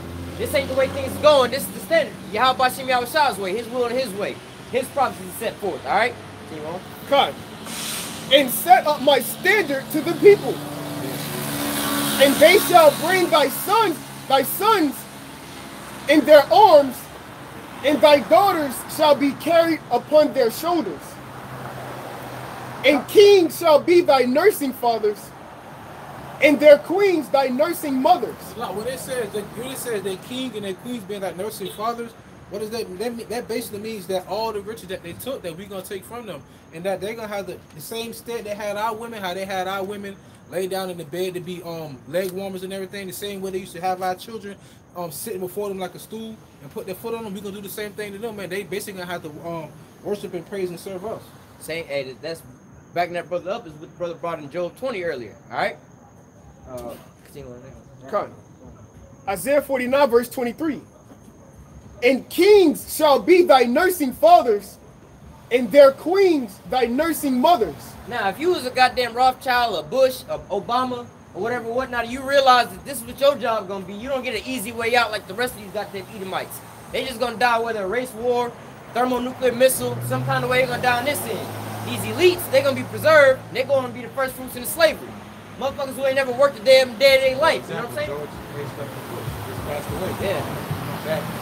Serve his punishment. Yeah, he ain't escaping shit. None of them escaping nothing. They all, you know what I'm saying? Hey, whether or not they here or they not here, they go. The scriptures say all thy adversaries. No, not one of them gonna get. They not gonna slip through the cracks. They all go into captivity. All right. No, I'm saying I have something after you. They shall bow down to thee with their faces towards the earth. Now, again, if you was one of these Rothschilds who ain't never had a nigga next to you, all right, you got, matter of fact, you got Edomites being your slaves because you don't even want to be around no niggas like that, right? Imagine that. Your ass finna be a goddamn slave to goddamn Ray Ray down the block. When Ray Ray gonna be like, hey, Carl, goddamn, get the PlayStation controller, Carl. Hey, Carl, bring that PlayStation controller, Mr. Rothschild, Carl. That's who you gonna have over top of you, man. How do you think that these Edomites feel in their minds, man? But see, they see us in that manner, but when they see us in the manner in the kingdom, we gonna be looking like fearful and trembling. Hey, because remember, when the queen of Sheba went to see Solomon, she thought the doorkeeper was Solomon. Yeah. You know what I'm saying? And he was just the doorkeeper. She thought that was Solomon. And that then, was in the lowest form. And thinking back to what they said out of the vengeance y'all had, out of the wrath y'all had, I'm gonna put this back onto y'all. Hey man, you Edomites don't want this shit coming because y'all was having fun and dandy and all that with all these atrocities and different killing machines and things like that and experiments you were doing with us. Like, oh, we just want to see how long he'll last with this and that and blah, blah, blah. Hey man, it's gonna be some shit for your ass, man. We gonna have some, we gonna have access to space. Like, yo man, let's start bowling Edomites out in the outer space to see, you know, to see how far these motherfuckers go. Hey, I'm gonna say this Edomite. Son, speaking on elites, Revelation 9 verse 20. And the rest of the men which were not killed by these plagues, yet repented not of the works of their hands. And they that should not worship devils and of idols of gold and silver. So the elites, they're not going to repent from what they, like the brother said, they're going to be upset, they're going to be pissed off that they got to be under so-called niggas and spicks, man, that people that they didn't want around them, people that they saw low to the earth, dirt. All right, so it said they repented not from their works, and they weren't killed by the plagues. Why? Because they in those bunkers. They have refuge. All right. And also the scripture says the nation that will not serve you, they basically gonna be put to death. So I mean, that's why they're gonna get ultimately exterminated. Go ahead. It says, verse 20. Neither repented they of their murders, nor of their sorceries, nor of their fornication, nor their thefts. So at least not gonna repent, man. So you're gonna have your few slaves. That's not gonna be sorrowful for what they done. They're not sorrowful enough. Yeah, they're gonna be looking at you, gonna be cussing you out while you put their ass in chains. But hey, you want slaves like that because that's more fun. You know, because you gotta tame them. You don't want every slave to submit to you. You want to have the ones like this that won't repent. They're gonna be cussing you out, saying they don't care. You want them kind of slaves, man. You know that brings it fun. So you break them in. That's how they broke Jake in.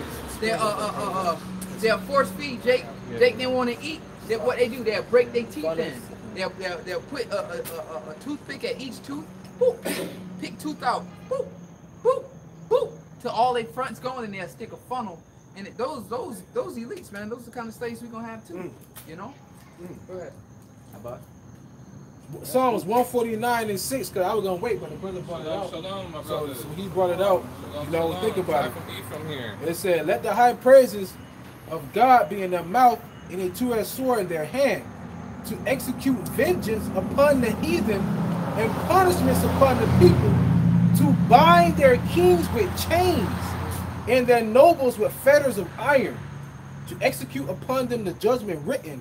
This honor have all his saints. Praise ye the Lord. Tom, where you reading that, brother? This is in Psalms 140. Okay, 140. okay. Yeah. We're gonna hit the same thing.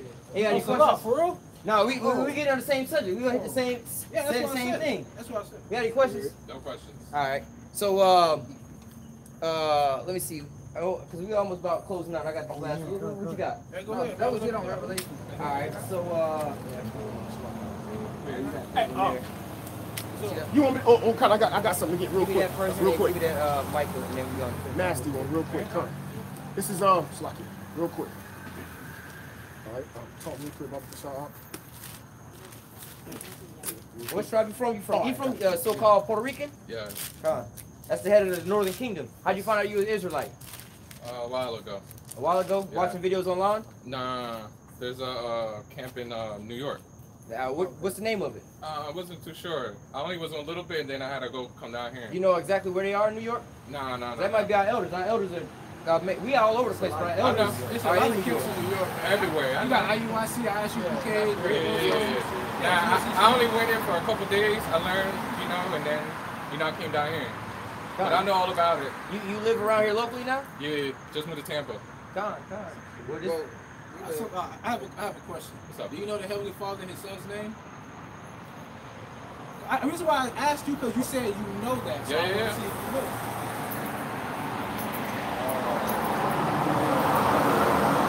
Jacob, right? No, that's not the Heavenly Father's name. That's our forefather's name. Oh, okay. Yeah, the Heavenly Father's name is YAHAWAH. Yahawah. His son's Yahuwah. name is YAHAWAH. No, YAHAWAH. Yahawah. YAHAWAH. His son's name is YAHAWASHI. Yahawah. Right. Gotcha. So that's their names, because they'll tell you Jesus and Lord, but Lord and Jesus does not sound the same. Because the Lord said, I'll come in my Father's name. And Jesus and the Lord don't sound alike. If I have a son, he's going to be a junior. He's going to sound exactly going to have the same name as me. That's why the Heavenly Father's name is YAHAWAH. He is, and his son's name is YAHAWASHI, meaning he delivers. Like he's going to deliver us from the perilous time that are to come. That's why he died on the cross only for the elect. And he said, I pray for them, I pray not for the world. So when people read John 3:16, they get it's a bad misunderstanding. Big time. The world he's talking about is these people right here. 12 tribes of Israel. Exactly. That Yes, world sir. he died for his people. That's all I wanted to say. Yes. which was the gathering of the tribes, because the Northern Kingdom, the so-called Latinos and Native American Indians, they were already over here. Yep. We were still over there in the land, then we fled into Africa, and the Africans sold us to the so-called white man and brought us all over here for the gathering, and the Lord is going to deliver us out of America. This is Babylon, though, right? Yeah. But Babylon. Babylon. Yeah. Babylon the Great. Babylon the Great, yeah. And what I want to bring out, like you said, the Northern Kingdom been here, like the Spanish-speaking tribes and the so-called Native Americans. They've been here since 722 BC. They go back to the Incas, the Mayans, and the Aztecs. They just go by those names, but those were still our people. Like if you look at the movie Apocalypto, that's our people. Yeah. Because at the end of that movie, you see the ships coming in. That'll be the Spanish conquistadors, which actually was biblical. It was written that was going to happen. That's why I go back to 1492. That's why you have the Spanish-speaking tribes down there, Central and South America. Then you got us, so-called black tribes and Indian tribes speaking English. And then you got the people down there, some people in the Caribbean, they speaking French. But they all go back to the same man. Whether you speak Spanish, French, or English, they go back to the same man. Esau Edom, the so-called white man. And I'm gonna bring this piece about to show you that we all fulfill prophecy when the Southern Kingdom came over here on cargo slave ships. This is Jeremiah 50 and 33. Thus saith the Lord of hosts, the children of Israel, all right, because Northern Kingdom also known as Israel, of the Northern Kingdom, and the children of Judah, which would be the Southern Kingdom, were oppressed together. So we all went through the same atrocities under the same people. Because when the Southern Kingdom was ruling with YAHAWASHI back in the time of the Greeks and Romans, y'all was already over here. So we wasn't oppressed together then. But when we came over here, then we got oppressed by the same people. I'm going to finish it up with that. Yeah, when Columbus came over here, he actually took some of the natives and brought them back to Spain as slaves. Exactly. So y'all was shipped on slave ships as well. Exactly. Same thing happened. You know what I mean? Yep. So we were oppressed together, going through the same stuff. You know? Did Jacob and wasn't the name came to Israel? Right? Yeah, his name was changed to Israel. Israel, yeah. Got you. Because Jacob needs to plant, and what he did, he supplanted Esau to get the birthright. And then Israel, because he wrestled with the angel all night, he said, you know, you're going to be blessed. Your name's going to be Israel, which means Yahshua, Yah, He, Shah, Prince Allah, Prince of the power. So it all goes back to the covenant. So the promise of the kingdom of heaven. Religion don't teach that. That's all. You want to finish off with this? Yeah. Finish that, because I got a precept for that. Beautiful. This is Jeremiah chapter 50, verse 33. And it says, thus saith the Lord of hosts, the children of Israel and the children of Judah were oppressed together, and all that took them captives held them fast, they refused to let them go. We still here to this day. And so that's basically to the end off of where we at now. That's how y'all got, well, not how y'all got over here, but that's how you ended up over here. All right, now we're gonna go back to the beginning of how you got here. You know how y'all got over here? Can you find any history of how the so-called natives was already over here? No. In any kind of book, right? No book can you find. They tell you they walked across on the landmass, right? Some ice. Bering Strait. Bering Strait. All right, this is 2nd Ezra chapter 13. I'm gonna just get to the point, verse 39. And whereas thou sawest that thou hast gathered together another peaceable multitude unto him, those are the 10 tribes. You ever heard of that term, the 10 lost tribes? Yeah. That would represent the northern kingdom. All right. It says those are the 10 tribes, like what the brother was saying. When the Lord was on the scene, only the southern kingdom, Judah, Benjamin, and Levi, was with the Lord. The northern kingdom was so-called lost, already over here. We're gonna get into descriptions how they got there. It says 2nd Ezra, which is a book of the Apocrypha. You know about the Apocrypha? Yeah. All right. It says those are the 10 tribes which were carried away prisoner out of their own land in the time of Hosea the king, whom Shalmaneser, the king of Assyria, led away captive, and he carried them away over the waters. So the very first we was in captivity together in Egypt, right? That's where we was born. From after there, the first kingdom to go into captivity was the northern kingdom, to the Assyrians. Right? Now after their captivity, you don't read about them no more. Right? They're not in Babylon, they're not in the Medo-Persia, they're not in none of those places. Some of them are. But here it's saying, look, after that captivity, let me continue on reading. It says, in the time of Hosea the king, whom Shalmaneser the king of Assyria led away captive, he carried them over the waters, so they came into another land. So they came into a whole other land. And if you watch that movie 1492 of Christopher Columbus, he read the Bible. So he read this account. He knew y'all was over here. He read the Bible. He was they was Christians. And they even made it. So it tell you Ezra. He's like, when you watch that movie 1492, he's like, how do you know that it's land over there? He said Ezra's. And his brother's reading out of Ezra's right here. This is what he's reading. So Christopher Columbus, he knew y'all was over here. He read the Bible. He saw that route. He read about this account that y'all took to come over. And that's why they took the Apocrypha out. Exactly. They took it out. That's why it's separated. Not just that, but they talk about Alexander the Greek and all these things. They're whitewashing everything, all right? So it says, verse 41, but they took this counsel among themselves that they would leave the multitude of the heathen. So your people, your tribes decided, look, Spanish tribes, the Spanish tribes decided, look, we're going to leave this shit and we're going to go over there to follow the law, statutes, commandments. But they took this counsel among themselves that they would leave the multitude of the heathen and go forth into a further country where never mankind dwelt. So on the whole face of the planet Earth, where was nobody living? Had to be over here, because when Columbus and them came, it says the New World, where nobody was dealing it, but they found natives, all right? Yeah. This is where your people will come from. All right, it says that they might keep their statutes, which they never kept in their own land. Now when you come, I was doing some research just yesterday on the Native Americans, how they all believe the same, all their beliefs are the same as the Israelites, all right? They wore these. Yeah, I mean, this is like I went online, I got a Mexican poncho, and it just put the border of blue, same thing. But not just that, they were saying they believed in the one power, the one God, unlike the other movies that they depict them worshiping the sun and stuff. They had one God, and they would always say like, Hawa, like Yahawah. That's all they were saying. They feast days, they tabernacle days, all their high holidays were the same high holidays we had. All right, everything was the same. They also even found Glenn Beck got fired for this from Fox News for finding out about those ancient Paleo Hebrew blocks. He was like, what is this? Why was this found in Ohio? Why was this here in America? Who are these people? I got you right here. There you go. The Decalogue, along MILLSTONE. All right? Let me see if I can show you. This right here is called Los Lunas Stone. It's a big boulder. You can't even move it, right?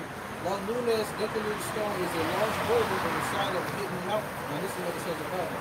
The stone is also known as the Los Lunas Mystery Stone or Commandment Rock. So that stone dates back like, what, 2,000 years prior to Columbus coming here. And it had the 10 Commandments written in Paleo Hebrew. So that goes to show that you are Hebrew Israelites too. The Northern Kingdom, Native America, they have the evidence. Because the so-called Jews claim to be Judah, Benjamin, and Levi, which would be the darker tribes. That's who they claim to be. So if y'all the Israelites, where the other 10 tribes at? They don't have. They can't tell you. I'm Levi. They not the people. All right. The so-called Negroes, the Negroes, West Indians, and Haitians. Those are Jews. And then the other tribes are you guys. You know what I mean? But they can't tell you. They say we Jews. All right. If y'all Jews, that's only one tribe. Where the rest of the people at? Y'all don't make it up. Yeah. You know. The other black tribe. Yeah. Exactly. And that's why they're also trying to say that. That's why they also trying to say they don't believe in the New Testament, because in Revelation it said that shall be 12 modes, the 12 gates for each tribe. But they always talk about those 3 tribes: Benjamin, Judah, and Levi. What about the rest of the kingdom? And speaking on that, when you go to Revelation 7, and in Revelation 7 they talk about the 144,000. Yeah. When you go to verse 9, I believe verse 9 and 10, it says there's another peaceful multitude. That peaceful multitude we're reading about right here, same thing. So to give you the depiction of who these people are, because they say out of every nation, out of every tongue, we also got the confusion of faces, so we scattered everywhere. All right? So it says, continuing on, it says, verse 42, that they might keep their statutes, which they never kept in their own land, and they entered into the Euphrates by the narrow passage of the river, for the Most High had showed signs for them, and held still the floods till they were passed over. Because the Aztecs, which would be the Mexicans. All right, they were able to navigate by the stars. That was their job. So the Mexicans, the Mayans, so the Lord showed them signs in the sky on how to navigate and get over here. You know, and also by holding back the waves so they can get that boat across. Yeah. It says, verse 45, for though that country was a great way to go, all right, everything around it was always close by. Everything was close enough by them. All right, for though that country there was a great way to go, namely a year and a half. The same region is called Arsarith. So it took them a year and a half to get over here. I believe when they talk about Solomon, it was what, 3 years, and there was a round trip or something like that. Exactly the same thing. When they talk about coming here to get the peacocks and certain animals, it's only over here. That's where you get the statues of the Olmecs and stuff like that. That's of our people already over here before we got here. Yeah.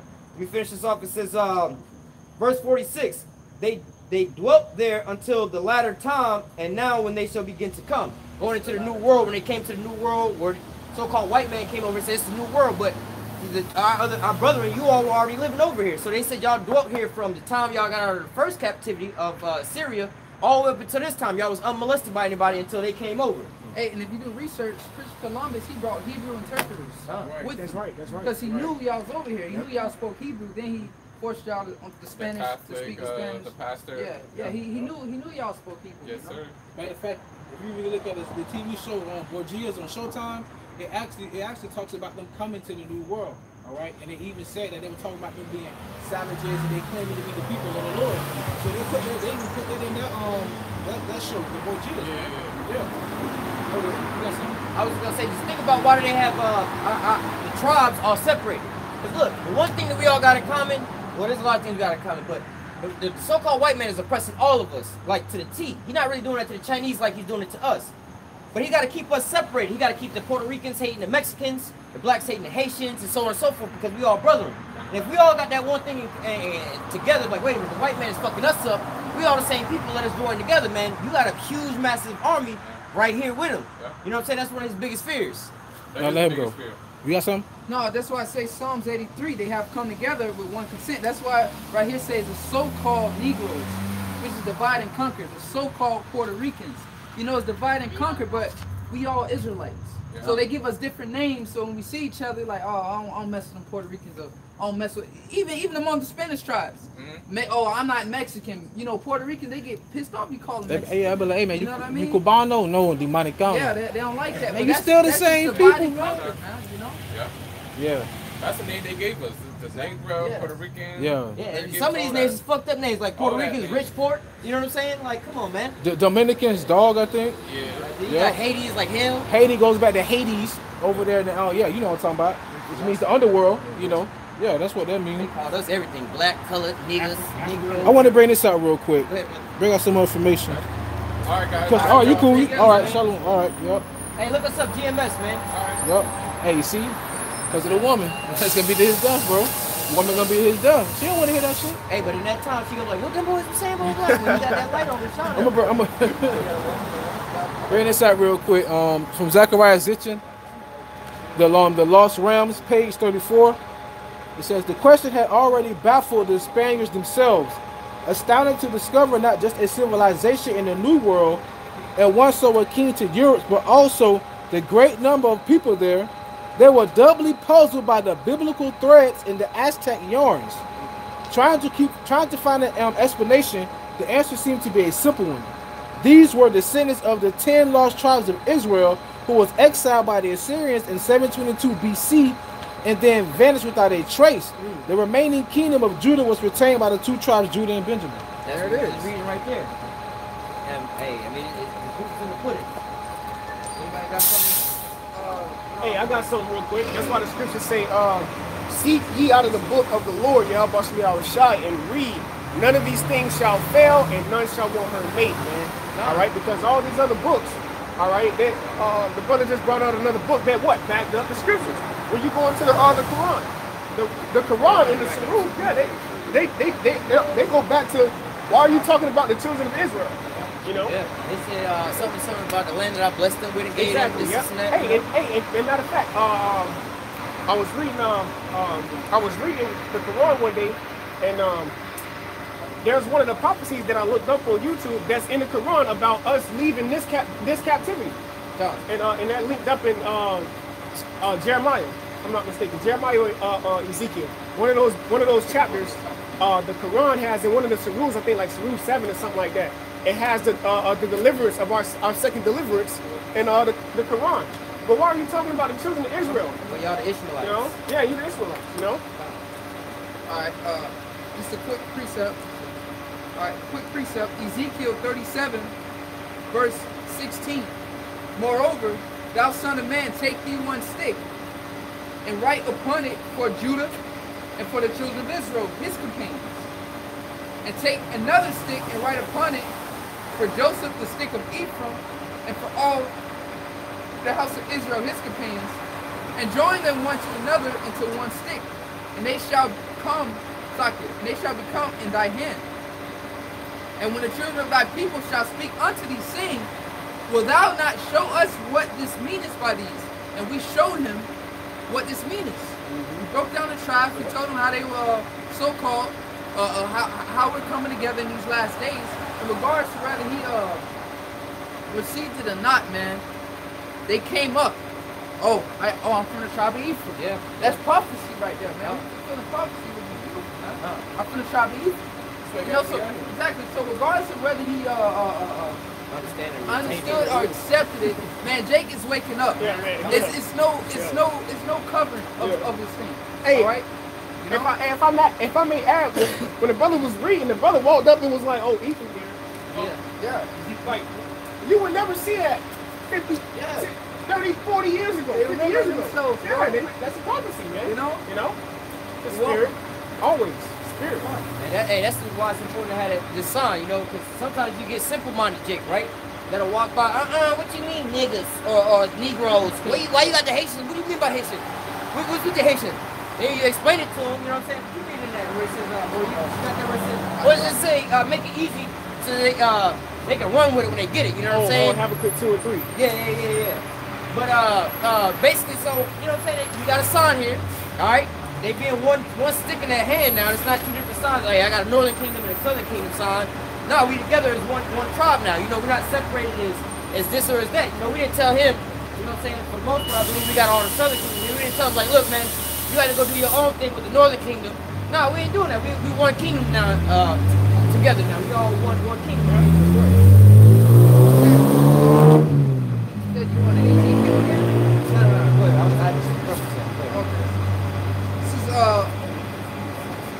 Baruch, chapter 2, verse 30. For I knew that they would not hear me, because it is stiff-necked people. But in the land of their captivities they shall remember themselves. Oh, I'm Ephraim here. Yeah. Ephraim here. You know? Like, remember themselves. Calling in, no. They say, I'm Puerto Rican. Hey, I'm Puerto Rican, what's up with y'all? Yeah. No, he said, he came up and said I'm Ephraim now. Hey, what happened last weekend with Ashley? Yeah. Oh, yeah. Ashley, Yeah, we had a female Israelite walk up to us. Yeah. So you say, hey man, the time, hey, That's it. hey, you know what I'm saying? I got more, but that's enough of that. But this is as a profile, hey man, the spirit of so-called white man, we waking up, and the process keep going on. He's gonna go into captivity, going into slavery, man. He seen us wake up and like, look, man. Normally you have to, hey, you know what tribe you from? Hey, you know what tribe you from? Hey, come here, let me talk to you. Now we ain't talking to nobody. Up and telling us. They telling us, like, hey, I'm from this tribe, I'm from that tribe. Okay, well, you watch us or whatever, whatnot. Continue to watch us, keep pushing the spirit, you know? Hey, it's a new day, it's a new dawn, man. Yeah. Hey, Deuteronomy is back. Hey, Deuteronomy 37. We going up, they going down. Matter of fact, we can close out with that. Can somebody do that 2 Ezra 6 again, part of time? That'll just be it. 2 Ezra 6 and what? 7, 6, 9.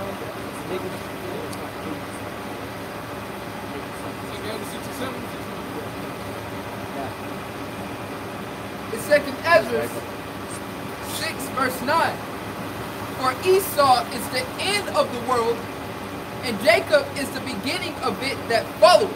And that's where we at now, man. Esau's at the end of the world, at the end of his world, and we starting to be raised up. If I can, one more precept. The restoration of Israel is showing the demise of Esau. Because that's another measuring tool right there. You know how the scriptures say 2 Ezra 9 and 1, measured out the time diligently in itself? Hey, that's a measuring tool right there. The more Jake's waking up, the more Jake's coming up sitting there, Israel like, yo, that's another way to measure the time. They know who they are, man. You know? Hey, you got something? Yeah, we got to close out. All right, I got get that, and I got one. This is another way of measuring that time. Time. Spirit is just beautiful. Deuteronomy chapter 30, verse 7. In YAHAWASHI, thy power will put all these curses upon thy enemies and on them that hate thee, which persecuted thee. So we start to see all these things happen, man. Jake waking up, the curse is coming on Esau, prophecy is being pushed forward, all right? Right. I gotta close out passage. That's his passage. Revelation 11, verse 8. And their dead bodies shall lie in a great city, which is spiritually called Sodom and Egypt, where also our Lord was crucified. All right? Their dead bodies, this is Egypt. Going back to Ezekiel, the 37 chapters, can these dead bones live? All right, these are those dead bones, because why? They didn't have a spirit within them, man. All right? Reading on, it says, and they that dwell upon the earth shall rejoice over them. All right?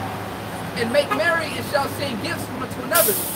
Because these two prophets tormented them that dwell on the earth. And after 3 days and a half, the spirit of life from the Most High entered into them, which is right now. We got the spirit of life in us. We living, man. You know, we're speaking. Lively stone. Lively, man. That's right. This is the first time we actually started living, man, when this truth entered into us. As a real example, homeboy that just walked up. He was the Valley of Dry Bones, just like all of us. He was the Valley of Dry Bones beforehand. Now he waking up. Oh, I'm Ephraim here. You know what I'm saying? Waking up. Now we coming into that. These are the streets. This is where our dead bodies is laying. But now what? We waking up. And they stood upon their feet. Wisdom of Solomon, the 5th chapter. That's right. All right. That's right. We stand upon our feet right now. That exceedingly great army. Hey, Mama Kashan, what's that you reading with? Revelation 11. Oh, that's the spirit. All right, that's the spirit. That's why I'm the spirit. And great fear fell upon them which saw. So the elites seeing us, all right, watching these videos like, damn, they came together. The restoration of Israel, man. Judah and Ephraim back together. Oh man, it's one. It's one. You know, it's one. And righteousness. You know? Oh my gosh, man. It says, and they heard a great voice from heaven saying unto them, come out of her, come up hither. Wait, yeah, come. And they heard a great voice from heaven saying to them, come up hither. And they ascended up to heaven in a cloud, and their enemies beheld them. Salvation, baby. That's all. You know? Gosh. Hey, and this is a good part right here. The end off one. In the same hour, there was a great earthquake, and a 10th part of the city fell. And that's talking about America. Because if you look up the FEMA classifications, America is broke up into 10 parts, man. 10 regions. Okay? And the 10th part of the city fell, and and in the earthquake, and were slain of men 7,000. So that's completion. Okay? Hey, So that earthquake is that, hey, that the missiles, man. You know? Shalom. All right? It says, and the remnant, and it's us. This is Right. the elect. That's right. And the remnant were affrighted and gave glory to the Most High of heaven. So when we saw the destruction, we was like, oh my God, the water was crazy. Because we saw that great destruction. And that's why the righteous shall scarcely be seen. Yeah, It's gonna be a beautiful. Hey, it's gonna be and the brother did a beautiful video on that. He had a dream about it. I watched the video, and basically he said in the video, he said at the end of it, he said, "Yo, Akim," he was like, "Brothers, man, we getting out of here." But he said it was scary, but yet it was so beautiful. That's what he said. Now I'll never forget that. He said that. Verse 14. The second war is past. And behold, the third woe cometh quickly. You know? Man, that's the only way to destruction, man. Brought it home right there. So, us coming together, that's measuring the times, man. We together as one in righteousness, in unity, on the spirit power, YAHAWASHI. Okay? And the destruction, hey, that's it. The destruction got to come now. Judah and Ephraim, hey, they came together. That's it. It's one. Yeah, it's one. You know? That's right. They're trying to exalt themselves over one another and nothing like that. You know what I'm saying? Come on, man. In the spirit. It's like the scriptures say, man. Everything is lining up perfectly. Hey, man. If you go full circle on it, man, hey, spirit is so far white, man. These prophecies coming true, man. And part of the prophecies is him losing his sword and his freedom, and we're gonna be reigning up next, man. Hey, but his spirit, it should be our greatest thing that we looking forward to, because once he go down, we coming up, man. I got one more. We can close out with this. He goes a lot of this is spirit. This is Daniel's. This is Daniel's chapter 7. Yeah. This is Daniel's chapter 7, verse 18. But the saints of the Most High shall take the kingdom and possess the kingdom forever, even forever and ever. All right. Oh yeah, it's 3 of them. That's right, man. 22 and 27. Daniel 7, verse 22. Until the Ancient of Days came, and judgment was given to the saints of the Most High. Hey, man, the white man fear, man. It's okay. That go right back to the beginning. While we brought out and measured out the time diligently, then shall you know that it is a time where the very vain time wherein the highest will begin to visit the world which he hath made, man. And the Most High sent us to the spirit, that guy, that Ephraimite, man. Through the spirit. Right there. To show us the times, man. This is Marking real. everything. Yep. We out here, Ephraimite. Yeah, man, come on, man. Israel, Kwam Yashala. That's right, man. You know? Last one. Spirit. Daniel 7, verse 27. And the kingdom and dominion and the greatness of the kingdom under the whole heaven shall be given to the people of the saints of the Most High, whose kingdom is an everlasting kingdom, and all dominions shall serve and obey him. That means you too, Esau. That's right. But with that, brother, y'all got anything else? That's it, man. That's it. You know, Kwam Yashala. Yeah, with that, we're going to go ahead and say, you know, we want to give all praises to Yahawah, Hashem, Yahawashi, Hashem, We're going to give a double honor to our apostles and elders, the great millstone that taught us this truth and that well. And salutation and much love for you out here pushing this truth and sincerity in the four corners of the earth and enduring afflictions until we get up out of here next time. I say, stay strong. Shalom. Shalom.